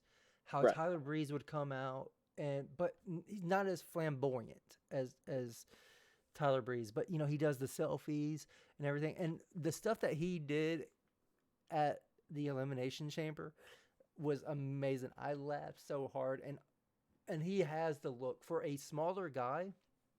And when I say smaller, I mean short. Right. You know, he's not as tall as all these other wrestlers, but he is built like these other wrestlers. I mean, look at the muscle mass on this guy, and go look at the muscle mass on somebody like Finn Balor, Ricochet. These people, their muscle masses aren't as big as his. He is like the perfect person for Vince McMahon to get behind if he wants to usher in a new era of wrestlers that don't look like they're on steroids. Right. This kid has talent. He is awesome on the mic. His gimmick is stellar. I could see him. He will win this by crook. He's not going to win it by hook. He will win it by crook. I could see him using, like, he could be taking a selfie and then use his phone to smash his opponent over the head or something like that. He's going to do something shady of that nature. And I am. This isn't a match I'm looking forward to. 100%, but it will be interesting to see. And I'm not going to say, "Oh my gosh," I'm not going to dread this match like some of the other matches. Talking about matches I'm going to dread. Oh my gosh. So we have a returning Lashley coming back to face Omos. Lashley is amazing, and him being a heel was the highlight of his career. Right. I understand the reasoning behind his title loss. But I honestly think that Lashley is being a heel is one of the best things. When he was a heel and on Raw and he was champion with MVP and part of the Hurt Business, that was amazing stuff. In fact, I feel like I'm 100% behind that it was a bad choice for them to split up the Hurt Business, because the Hurt Business could be exactly Evolution 2.0. Right. And it was amazing. It was an amazing group of guys, very talented all the way around. And you had MVP as a mouthpiece for Lashley. Awesome on the mic. He's just, Lashley isn't the best on the mic, but MVP is like perfect for him. Omos, I don't care. I don't care about Omos. He's another big guy. Right. He's another Giant Gonzalez. He's another Great Khali. He's another tall big guy who's just gonna stand there and just take a lot of offense, and he will bump once or two times. And if he falls down, oh my gosh, it's such an amazing feat. That's what they built this guy up to be. Yeah. Predictions. Yeah, I'm the same way. I don't really care about this match, but I still don't understand. I still don't get it. I think it was last year's Mania. Bobby Lashley was actually the WWE champion at the time, and I think that's when he had this whole storyline with Drew. Saying that this is your final chance. Like, if you don't beat me for this title, then you can never challenge me ever again. And now you got him going up against a Giant. Like, the only reason why he was why he was quote quote relevant was because he was tag teaming with AJ Styles at the time. Right. And then they've built almost up to not. No one has made him drop. No one's dropped him down. No one's knocked him down or anything like that. But you had that on Raw. You had Lashley returning, and that was the first thing he did. He dropped him. So the whole mystique is completely gone at this point. Yeah. But if they're building almost up, Lashley's got to lose. Right. I don't want Lashley to lose. I don't. I want Lashley built back up, and I think Lashley versus, if it's Roman or Brock, Lashley versus one of them would be a perfect opponent. Yeah, as long as you keep Lashley heel and keep him with that intensity that he's had since he's been a heel, and that confidence he has while he was a champion. Like, no, I can beat your ass. I don't care. Face me. Because he never backed down when he was a heel. Right. And just like what we mentioned also earlier, for a while we did have Bobby Lashley versus Roman Reigns, and I think that was to determine whoever faced Lesnar whenever he was still the Universal Champion at the time. And, everybody had been talking about, oh, I want to see Brock Lesnar versus Bobby Lashley just because of their MMA background. Right. And we saw that at the Rumble. And that was an amazing match. It was, everyone raved about how good of a match that was. And I just feel like they threw this match together to find a way to put Lashley on the card. Right. If this was the case, put him in against freaking Finn Balor. Finn Balor would have been a perfect opponent for him to just throw around the ring, take the United States Championship, and he could make that title relevant. Right. That's what they should have done. Not put him up against Almost. I don't care about the guy. To me, he's just another lumbering giant. Right. But talking about Almost, and like you said, he debuted with AJ Styles. We have Edge versus AJ. Oh man, this is going to go one of two ways. This is either going to go outstanding, one for the books, or this is going to go Edge versus Randy Orton, WrestleMania 2 years ago when they were fighting all around the Performance Center, and that was a horrible match. Yeah. What's your thoughts?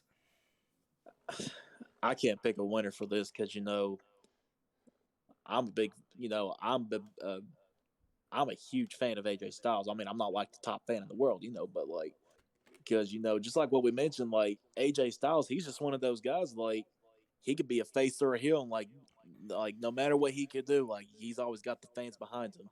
And then you got Edge coming back, and you had the crowd always behind him, and with this new heel persona that he's got, like even the fans are even behind this too. But I don't know. It's just one of those where I can't pick a winner for this because I'm a big fan of both.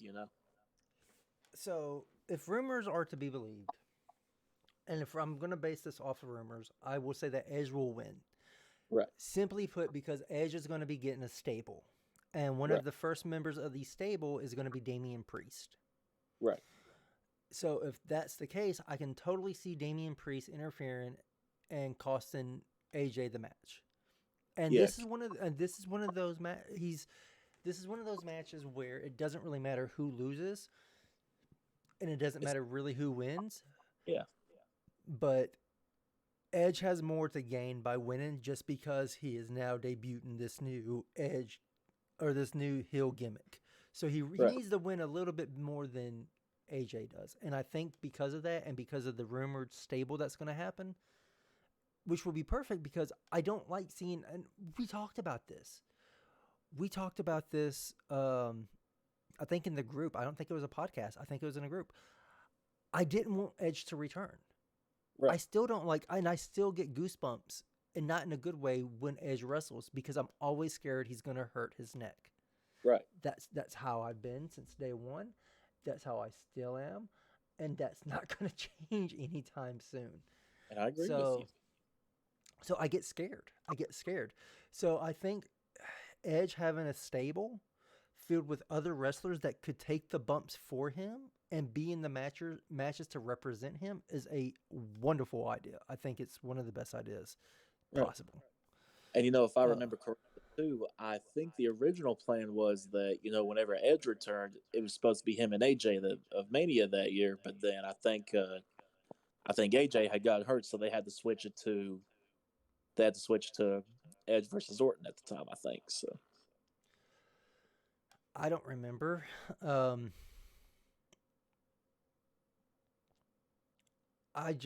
This is a match that it's either going to go really good or go really bad. And I am scared to watch it, but at the same time, I want to see what happens. Yeah. I mean, this was one of those matches where this was one of those I was anticipating, but I just can't pick a win. I just can't pick a winner for this. So. Talking about matches that I don't really care about and I don't really want to see is the Women's Tag Team Championship match. The Women's Tag Team Championships have been nothing against the performers. Right. I put this on solely Vince McMahon and solely creative because you got 3 hours on Raw. Right. This is not these titles are not just associated with just Raw or SmackDown. It's across. At one point in time, it was across all three brands. Right. It was across NXT. It was across Raw and across SmackDown. I don't think it's across NXT anymore. I think NXT has their own women's tag team championships. I could be wrong on that, but no, you're because Mandy Rose has the NXT title, and I think her girls and her little stable, I think they're holding the NXT women's tag titles right. okay. So Right. the women division on the main roster at one time was really deep and really good. Yeah. I think this right here shows kind of like how far they've fallen from that. So you have 4 teams in this match.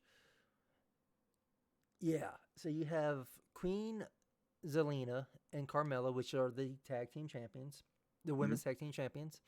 Right. Versus Naomi and Sasha Banks. Versus Rhea Ripley and Liv Morgan versus Natalya and Sonya Blazer. And this isn't a match I could care for either. I mean, like I said, on paper, this doesn't look like a good WrestleMania. There's a lot of filler matches on this. For 2 nights, they could cut a bunch of this stuff out, or they could move a bunch of it to the pre-show, or do something better. This right here is not a good match. Right. Normally, I let you give your predictions first.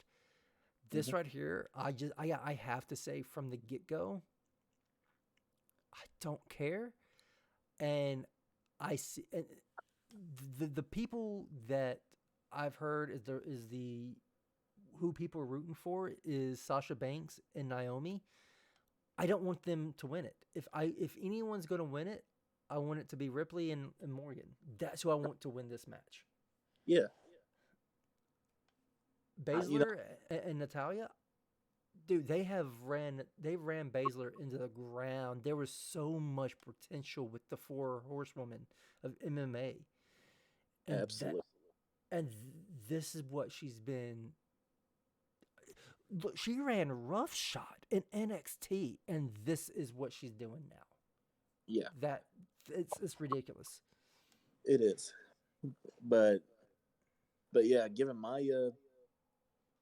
views on this, because I'm pretty sure you'll definitely agree with me on this, but Carmella and Zelina,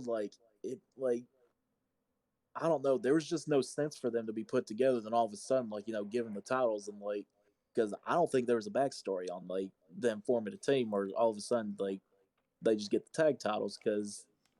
You had Zelina Vega, who originally got released because of the budget cuts, and then now she's back. And Carmella, she hadn't been relevant since her whole story with her being the SmackDown champion, and the whole story with James Ellsworth.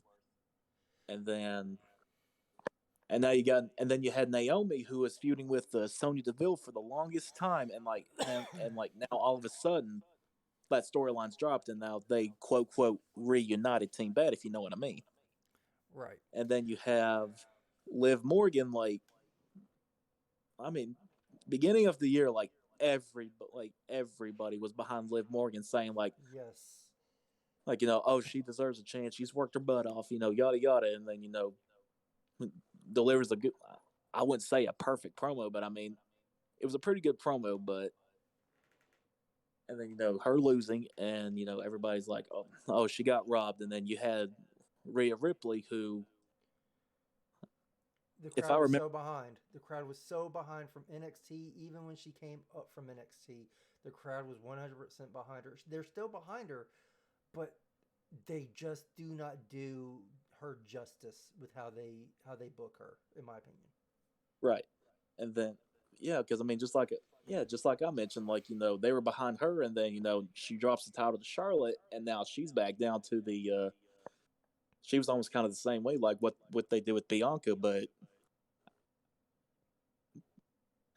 I don't know any thoughts on that, but just like what you mentioned, and if you also remember, whenever Shayna Baszler came in on the main roster, they had the whole segment like she bit the back of Becky's neck, had blood all over her face, and then they had her go into the elimination chamber like clean sweep every single one of them, and then Mania comes, loses her chance, and I think they tried to rebuild her back up again, with the whole with the women's Money in the Bank. Like she had Sarah Logan and another star from NXT, like doing this whole like stomp on their arm and then break it, and she automatically Right. gets the win because they can't continue.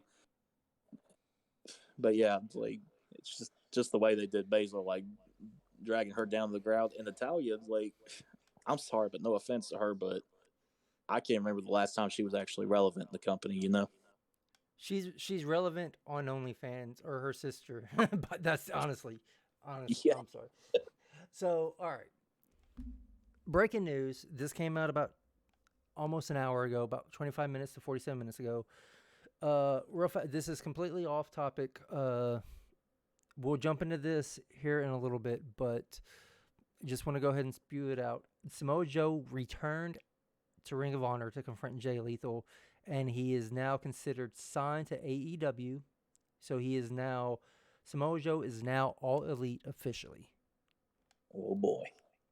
So, wanted to get that out of the way real fast. The only way I could see this benefiting anyone. All right, so Vega, she left the company because she refused to give up OnlyFans and Twitch. She refused to give it up because because WWE at the time was like, hey, no third party stuff. If you do third party stuff, we get a cut of it. And she's like, no. She's like, no, I'm not working for you at the time. That's my own brand. That's the reason why Paige no longer goes by Paige on Twitch. That's the reason why Paige is no longer really affiliated with WWE anymore, is because she was making more money doing that stuff out, doing the third party stuff like Cameo and all that other stuff. Right. And then plus Vega talked about she believed that there needed to be unions in wrestling. Mm-hmm. So, and as soon as you say that, boom, she's out. Right. Vega's out completely. And then for her to turn right around and come back, and then right when she comes back, you're thinking, all right, they're gonna pair her with Andrade. They cut Andrade for budget cuts. Right. So, and the only reason why Carmella is even relevant, besides the whole R-Truth thing, you're right. The James Ellsworth thing, and the first ever women's Money in the Bank. But right now, the last year or so, the only reason why Carmella is even relevant is because of her fiance, freaking Corey Graves, and that whole drama with Corey Graves' wife putting them all on blast on social media, and supposedly WWE's lawyers getting involved in real life, saying, listen, you cannot do this, or we're suing you. You cannot be saying this crap. We're going to sue you. That's the only reason. And this storyline is more like Carmella, and it's more of a storyline of Carmella and Vega splitting apart because Carmella is too worried about Corey Graves and what Corey Graves thinks of her. Right. So because of that, I can see them dropping the titles. Like I said, I want Liv Morgan, and I want to see Ripley win, and I want to see Baszler leave the tag team division. I want to see her go back on I want to see her do rough shot through the women's division again. Have that huge face off against freaking Ronda Rousey for a unified women's championship. Right. I think that's the only way this works. It's the only way this match works. As far as the other three women that's concerned, Sasha Banks, we're waiting on Bayley to return. Let's face it, that's what we're waiting on. We're waiting on Bayley. Naomi, honestly, she needs to join the bloodline. They need to have a female presence in the bloodline. Naomi would fit that to the T. That, right. That and freaking,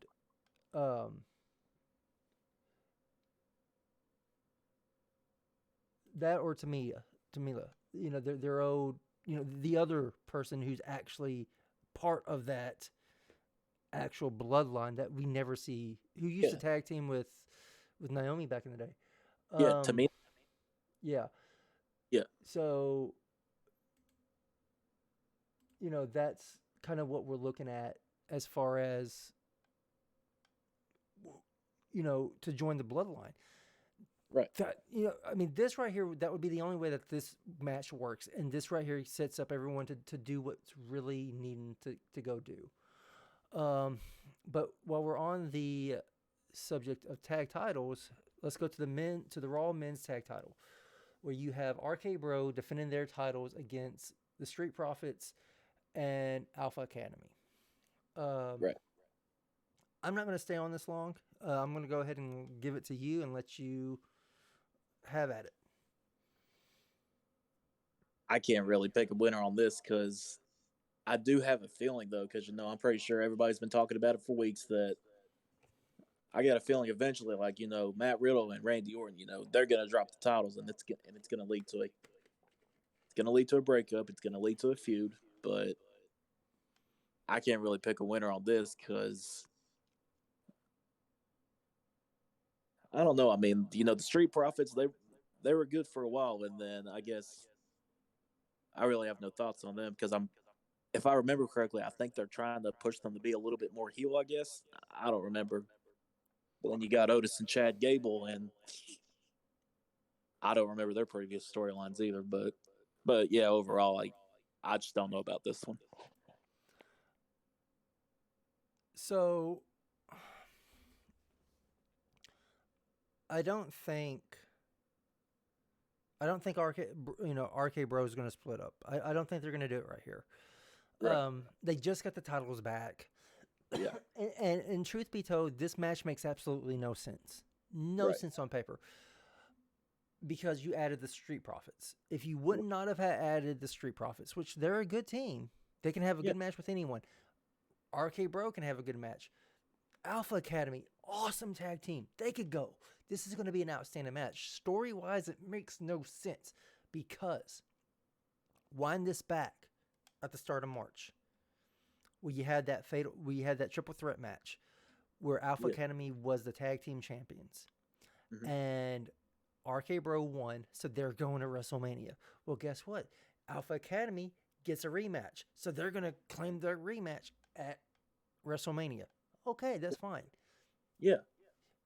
You add in the Street Profits, but at the same time, you got Seth Rollins, and you have Kevin Owens trying to find their way into WrestleMania. Why can't you just insert yourself into this match as well, like the Street Profits did? Right. Storyline wise, it makes no sense. That's just me. RK Bro is gonna win. Street Profits there to take the pin. That's my opinion on it. Right. Now we're at the big event. The big dog, the tribal chief, head of the table, your ass better acknowledge him, the Universal Champion, Roman Reigns, facing off against the Beast Incarnate, the gunslinging cowboy, the Viking Lord himself, Brock Lesnar, the WWE Champion. Go ahead with your thoughts and everything on this. Oh man, after all these years, I think this is like their fourth or fifth match, in this entire feud we've had the past nearly 5 or 6 years, pretty much. And these previous years, they've been a clusterfuck because everybody was complaining about Brock Lesnar being the champion. He never shows up, and then at the same time you had the company trying to push Roman Reigns into being the top guy, and of course we saw how that played out. And fast forward, after Brock had dropped the title to Drew, he went out and did his own thing, and then Roman had now aligned with Paul Heyman. So now the storyline makes it's been pretty interesting, but I don't know, especially if they're trying to unify the titles. Like it's just hard to pick a winner at this point. But if I had to take a wild guess, I'm pretty guaranteed they're probably going to give it to Roman because just like I mentioned earlier, like Brock's a free agent, so he can go wherever he wants. But I don't know. I kind of have mixed feelings on this one. Like I can't really pick a winner either. So this is the third time that they have faced each other in the main event at WrestleMania. Right. The first time was when we had the heist of the century. Yes. Seth Rollins basically stole the show. He cashed in Money in the Bank. The only time it has ever been cashed in at WrestleMania. So neither one of them won that match. Right. The second match was Brock Lesnar winning. Right. Because the whole infamous, he didn't like how they were booked, and he knew that the crowd wasn't going to give them the reaction that he wanted, and they didn't. They shit all over the match, and it wasn't a bad match. And it wasn't a bad match. Yeah, was that also the match? Like when he went backstage and apparently he chucked the title right at Vince like that. Yes, he was legitimately pissed. And now this is the third one in the trilogy. And there is no Money in the Bank. That's already been cashed in. So that's out the window. It is title for title. It is a unification, and it's not just title for title. It is considered a unification match. So that being said, with it being considered a unification match,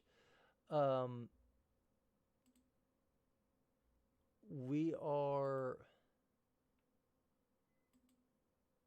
I mean, that's something big to put on a match. That's a huge label to put on a match because that meant that there's going to be only one champion.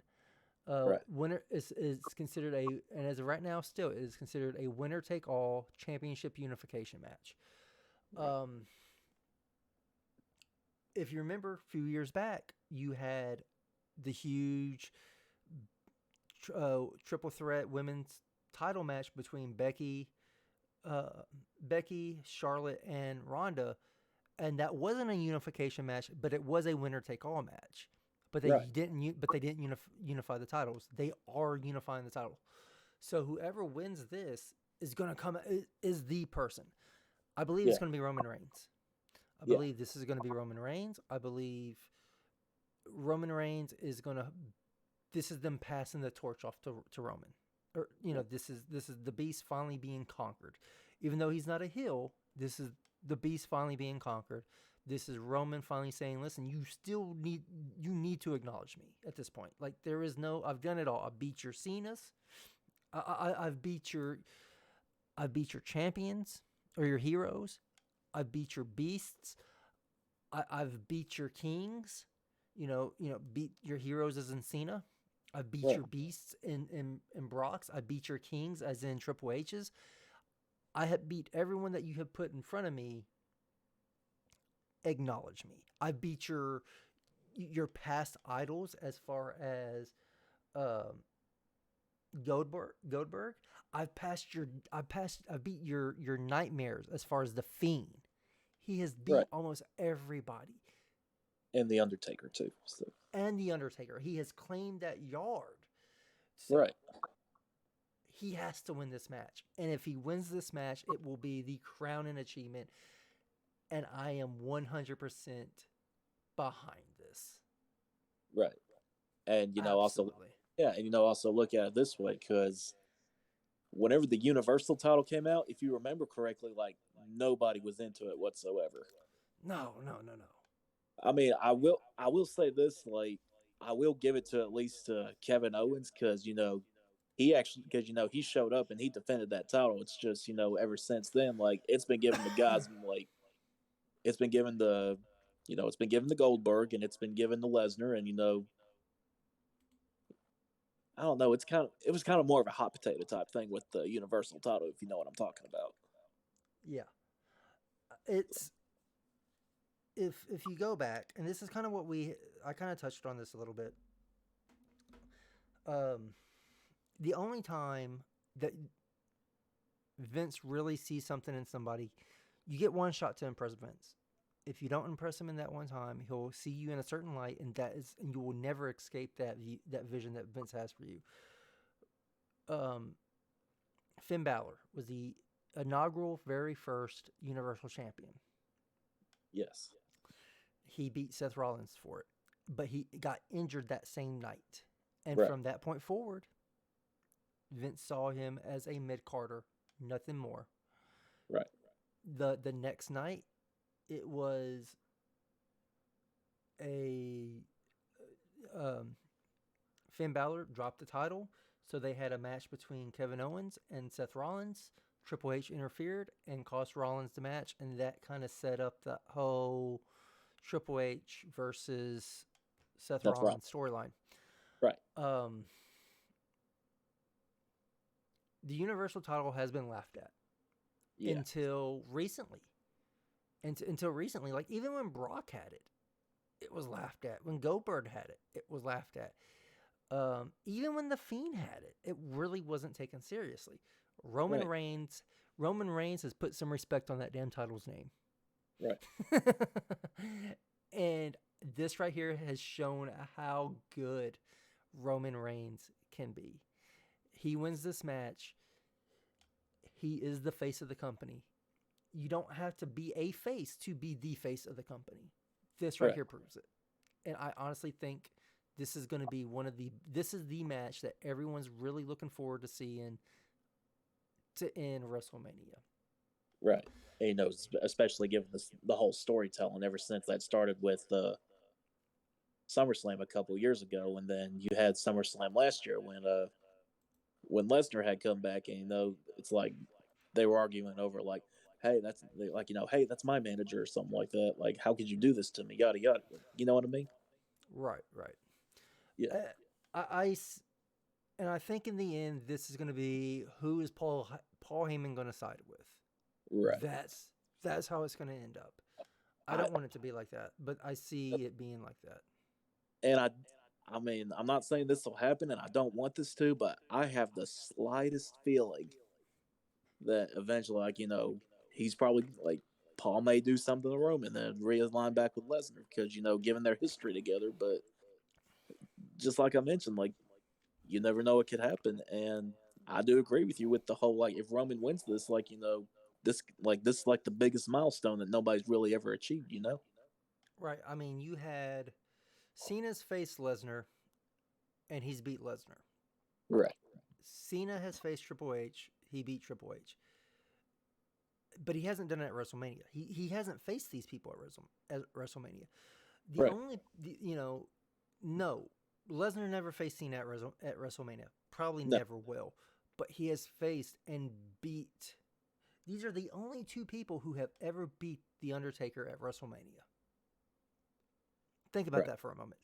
The guy that is being inducted in the Hall of Fame with a 30-plus year career span, one of the all-time greats, the one who retired Shawn Michaels, the guy that went 21-0 before being beat by these two men, that speaks volumes. Absolutely. Of the importance of this match. And for both titles to be on the line, I don't care if you say that you didn't need a title for this match.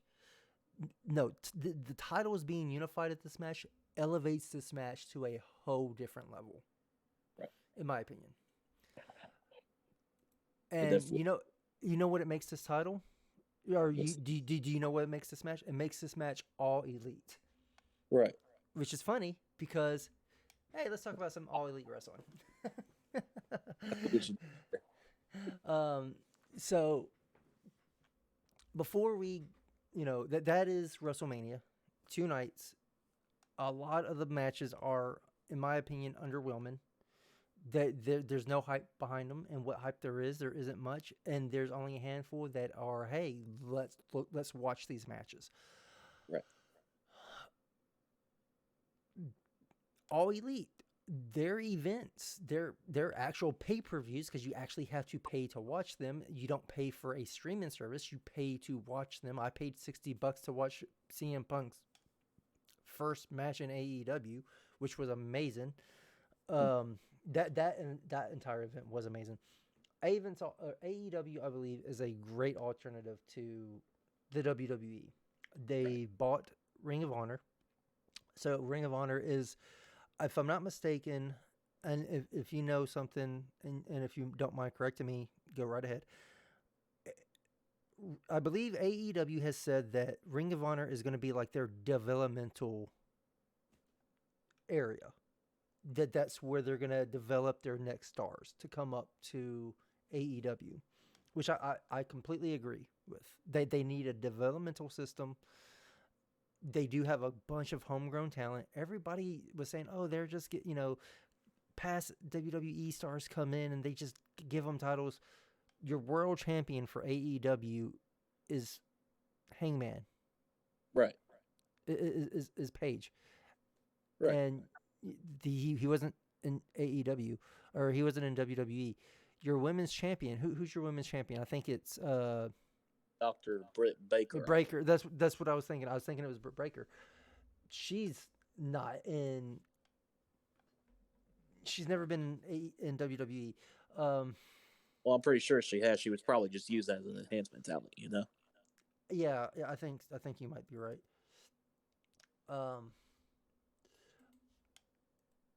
I'm actually going to go onto the AEW website here to see who is actually champions. So Adam Page is your world champion. Right. We are wrong. We are wrong. It's Thunder Rosa is your women's champion.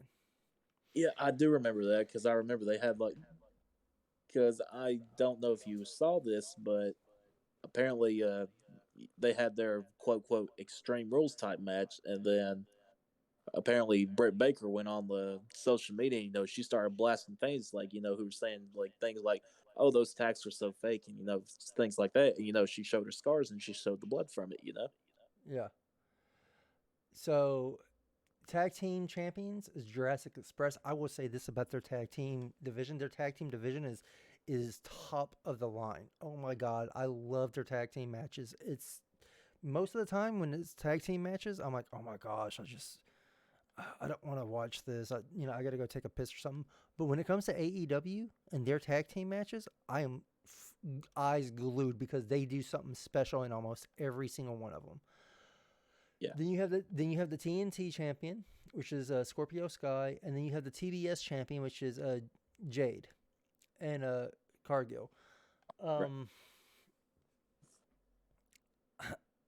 I'm sorry, but there's no reason behind a TNT championship. They're not on TNT anymore. It's all on TBS. Hindsight was not 2020.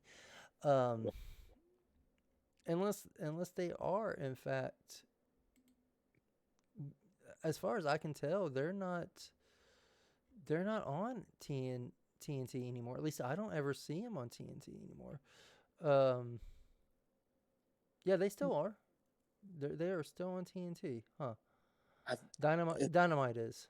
Yeah, that's what I'm saying. If I'm not mistaken, they kind of did the same thing. WWE's got Raw and SmackDown. AEW's got Dynamite, and if I'm not mistaken, the other one's called Rampage. Correct me. Rampage is also on TNT as well. So I remember one of them had they had to drop one of the. It was either TBS or TNT. One of them, they had to move from one of them, but it looks like they keep going back and forth between TBS and TNT. Because it shows right here, AEW Wrestling Rampage tonight. TNT. Oh, that was March 25th.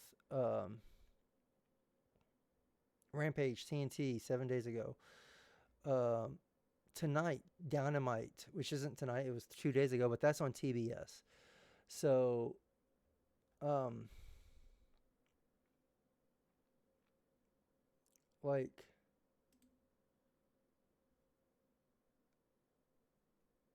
I would like for them to have an actual schedule by the looks of it, but I'm not seeing one, and I could be Yep. wrong on this. I don't see an actual. Um, oh crap! Typing in the wrong computer there. What channels is AEW on? But still, overall, what do you think of the AEW product? While I look for this. Well, I'm pretty sure if you remember, like, in the group, like, back when, like, this whole thing launched, I mean, literally, like, everybody in the entire group was like, oh my God, finally something new. And then, we were hyped up for, like, we were so hyped for weeks about it. And then, finally finally gets put on TV. And, like the entire night, like, well, not every one of us, but the majority of us, we were like, oh my God, this is incredible, or something like that. I mean, we still had a couple of other guys that were still watching NXT, I think, because they had finally put NXT on a television and they put it on the same night as or actually, I think it was already on the Wednesday night schedule, if I remember correctly. I don't know if you remember that either, but. And then, for the longest time, in the beginning, like, this was like, it was all a big, like, it was a big competition, like, for ratings. Like, everybody was saying things like, oh, wow, AEW is so much better than WWE. Like, they got like actual wrestling. They got like, they let the stars do their own thing. And, and then, you had WWE, who mainly solely focused on entertainment storylines, which, of course, everybody was saying also that. And I've been the same way too with AEW. Like, whenever the whole pandemic started, because just like I mentioned, like at the very beginning, like, it's the fans that, like, they bring the fun and the passion into the business and all that. It's just their reaction and the energy and all that. And Yeah. whenever they didn't have a crowd, like, I stopped watching, and for the longest time, I just quit watching, lost interest in it. And now that we've talked about it a lot, it's on like it's kind of hard to explain, but I've seen people say something like AEW's just become another WCW because they've been taking, like, any superstar who got released because of budget cuts or any other thing. Like, the very first thing that everybody was going to say was, finally, this person is going to be all elite, when they should have had other companies too, or which, I mean, they do, but they just got to understand there's more choices than AEW.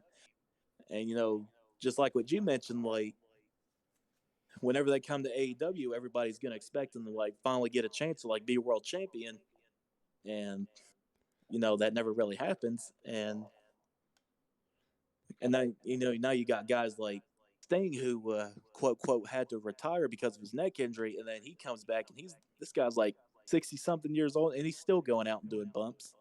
Right. Right. And I don't know, it's just kind of hard to explain. Like, I it was like it. I like AEW, and I see where everyone's coming from with it's just like another WCW or another TNA, they right, slash Impact, where right, they take uh release WWE talent and put titles on them for shock value because everyone thought that they should be a world champion. I hate the idea that everyone's like, oh, such and such should be a world champion. Da, da, da.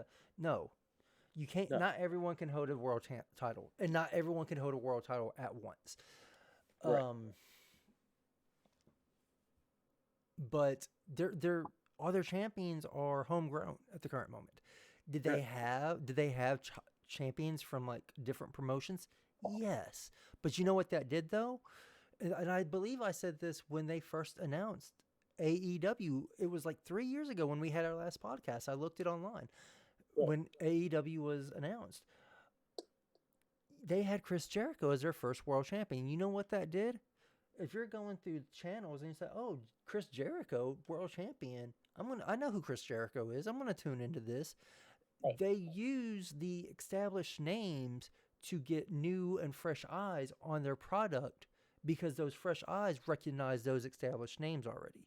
And then once they caught those viewers, then they changed their champions to homegrown talent. Right. AEW was smart. They were smart in that. Impact could never do that. Impact could never just let their homegrown talent be their face of the company. They just never could. WCW, they stuck their foot in their mouth with their contracts that they gave to Scott Hall and Kevin Nash and Hulk Hogan, because the initial contracts that we all know that they gave to Scott Hall and to Kevin Nash was that no one could ever get paid more than them. Hogan had Right. creative freedom. And then once Hogan had creative freedom, if they wanted to get more people in, oh, you know what? I'll only join you if I can get creative freedom. Well, here's creative freedom. So now you have a bunch of people in WCW who can dictate how their matches are going to be played out. And it was a horrible scene backstage, and eventually you saw it bleed into the product. AEW's not like that. I don't think Cody Rhodes has left AEW. Right. I think Cody Rhodes has joined Ring of Honor. If you want my honest opinion, I think he's joined Ring of Honor. I think eventually you'll have Gallows, and you'll have Anderson and Gallows join him in Ring of Honor. Once they're done with Impact, they'll join them in Ring of Honor, and then you will have a huge invasion of Ring of Honor invading AEW, and we will get an actual good invasion storyline. Right. That's what I'm hoping for. Right. I love AEW. I love their product. I think they put on stellar matches, and they give their wrestlers time to do their trade, to do their craft in the ring. It's not like, okay, you have 2 minutes, that's it. I'm sorry. I understand that, 2 minutes, I get to be on TV for 2 minutes. What are you going to do in 2 minutes? What type of story are you going to tell me in that ring that's going to make me want to tune into your next match in 2 minutes? You, as a professional wrestler, you should know 2 minutes really isn't nothing. Like, you will take that 2 minutes as a professional wrestler because that gets you out in front of the crowd. It gets you more exposure. It gets you more time to learn the craft a little bit better. But in reality, that doesn't really do anything for the proper fan. Right. AEW is completely against that. They don't have events every 4 to 6, every 4 to 5 weeks. Big special premium events like WrestleMania or Backlash or, Great Balls of Fire, whatever they want to call their next event. AEW, they do it every they have four big shows a year, like WCW used to do. They are great at the slow burn of storytelling, and they are wonderful at it. Do they miss sometimes? Yes. Who doesn't miss? Let's not forget about the death match between Jon Moxley and I don't remember who it was. That was just horrible. I wanted to say Nick Cage, but I'm pretty sure he did that with Jericho, I think, but I don't remember. But still, they have misses. Everyone's going to have misses, but what they do when they do it right, they are rolling on all cylinders. They cannot be stopped. Back to what I was saying. So AEW Dynamite is on TBS, and AEW Rampage is on TNT. They used to actually both be on TNT, but because of scheduling conflicts, they had to move Dynamite to TBS. Right. So that's where my confusion was. I thought both of them were actually on TBS. I was wrong. But I like what AEW is doing. I hope that they succeed. I do think that they need to slow down on buying or get, I don't want to say buying because that sounds horrible, but offering contracts to everyone that WWE releases just about. You have a pretty good roster as it is. It's pretty deep, but you only get 2 hours altogether. You have 4 hours per week. I think that's not a lot of time for a huge pool of talent. You know what I mean? Yeah. So that's just my take on it. So, all right, before we go, we have went an extra hour. This was only going to be an hour and 15 minutes. We are hitting the 2 hour and 20 minute mark. and I blame that on WWE having this huge 2 night event called WrestleMania. Um, before we go, Mister Jake Phoenix, why don't you tell us what's going on in the indie world, if you will, around here in East Tennessee, and maybe share some events or some promotions that you want to have people go see. Well, things are going pretty good. I'm only doing I've been doing 2 promotions. I've been at one point I was at least involved in 3 or 4, but one of them has gotten defunct, and there's just been some backstage issues with the other one, which if it's possible I'll continue in another time. But so tomorrow night, or technically tonight, since it's technically midnight, Total Psychopathic Wrestling, which is my home company, we are having a show over at the Chatterbox Tavern in Knoxville, Tennessee. We are bringing back the bar shows. Well, now before I joined, they did like maybe 3 or 4 shows ever since they started, because everybody had different schedules and whatnot. And then ever since the backstage conflict with the previous company, we revamped it and we decided to do monthly shows, and we eventually brought back doing bar shows. And we're back doing bar shows tomorrow night, obviously because of the weather. So if you got nothing to do tomorrow night, if you want to see some blood and guts and all that shit, then come on over to the Chatterbox Tavern, have you a drink, and also it's noted that immediately afterwards we're going to be streaming WrestleMania like right after the show. So if you got nowhere to be or nowhere to watch Mania, then come on out and like right after you see some wrestling on like live, you get to see more of it on the On a screen or big whatever. screen. Yep. And uh, then another company that I work for, I'm pretty sure their next show is on the 23rd. Just like I said, it just depends on like how my ankle feels. Like it's getting better, but I'm just taking it easy and not taking any chances. So I'll probably set this one out. But usually those are up in Lake City, Tennessee, or Rocky Top as you call it. So I believe that's April 23rd. So come on out. And TPW, and I'm hearing TPW is having another show on April 30th back at the Chatterbox, also, I believe. So if you got nothing to do on your weekends, then come up and see some hard hitting action. all right. Well, that is what is happening around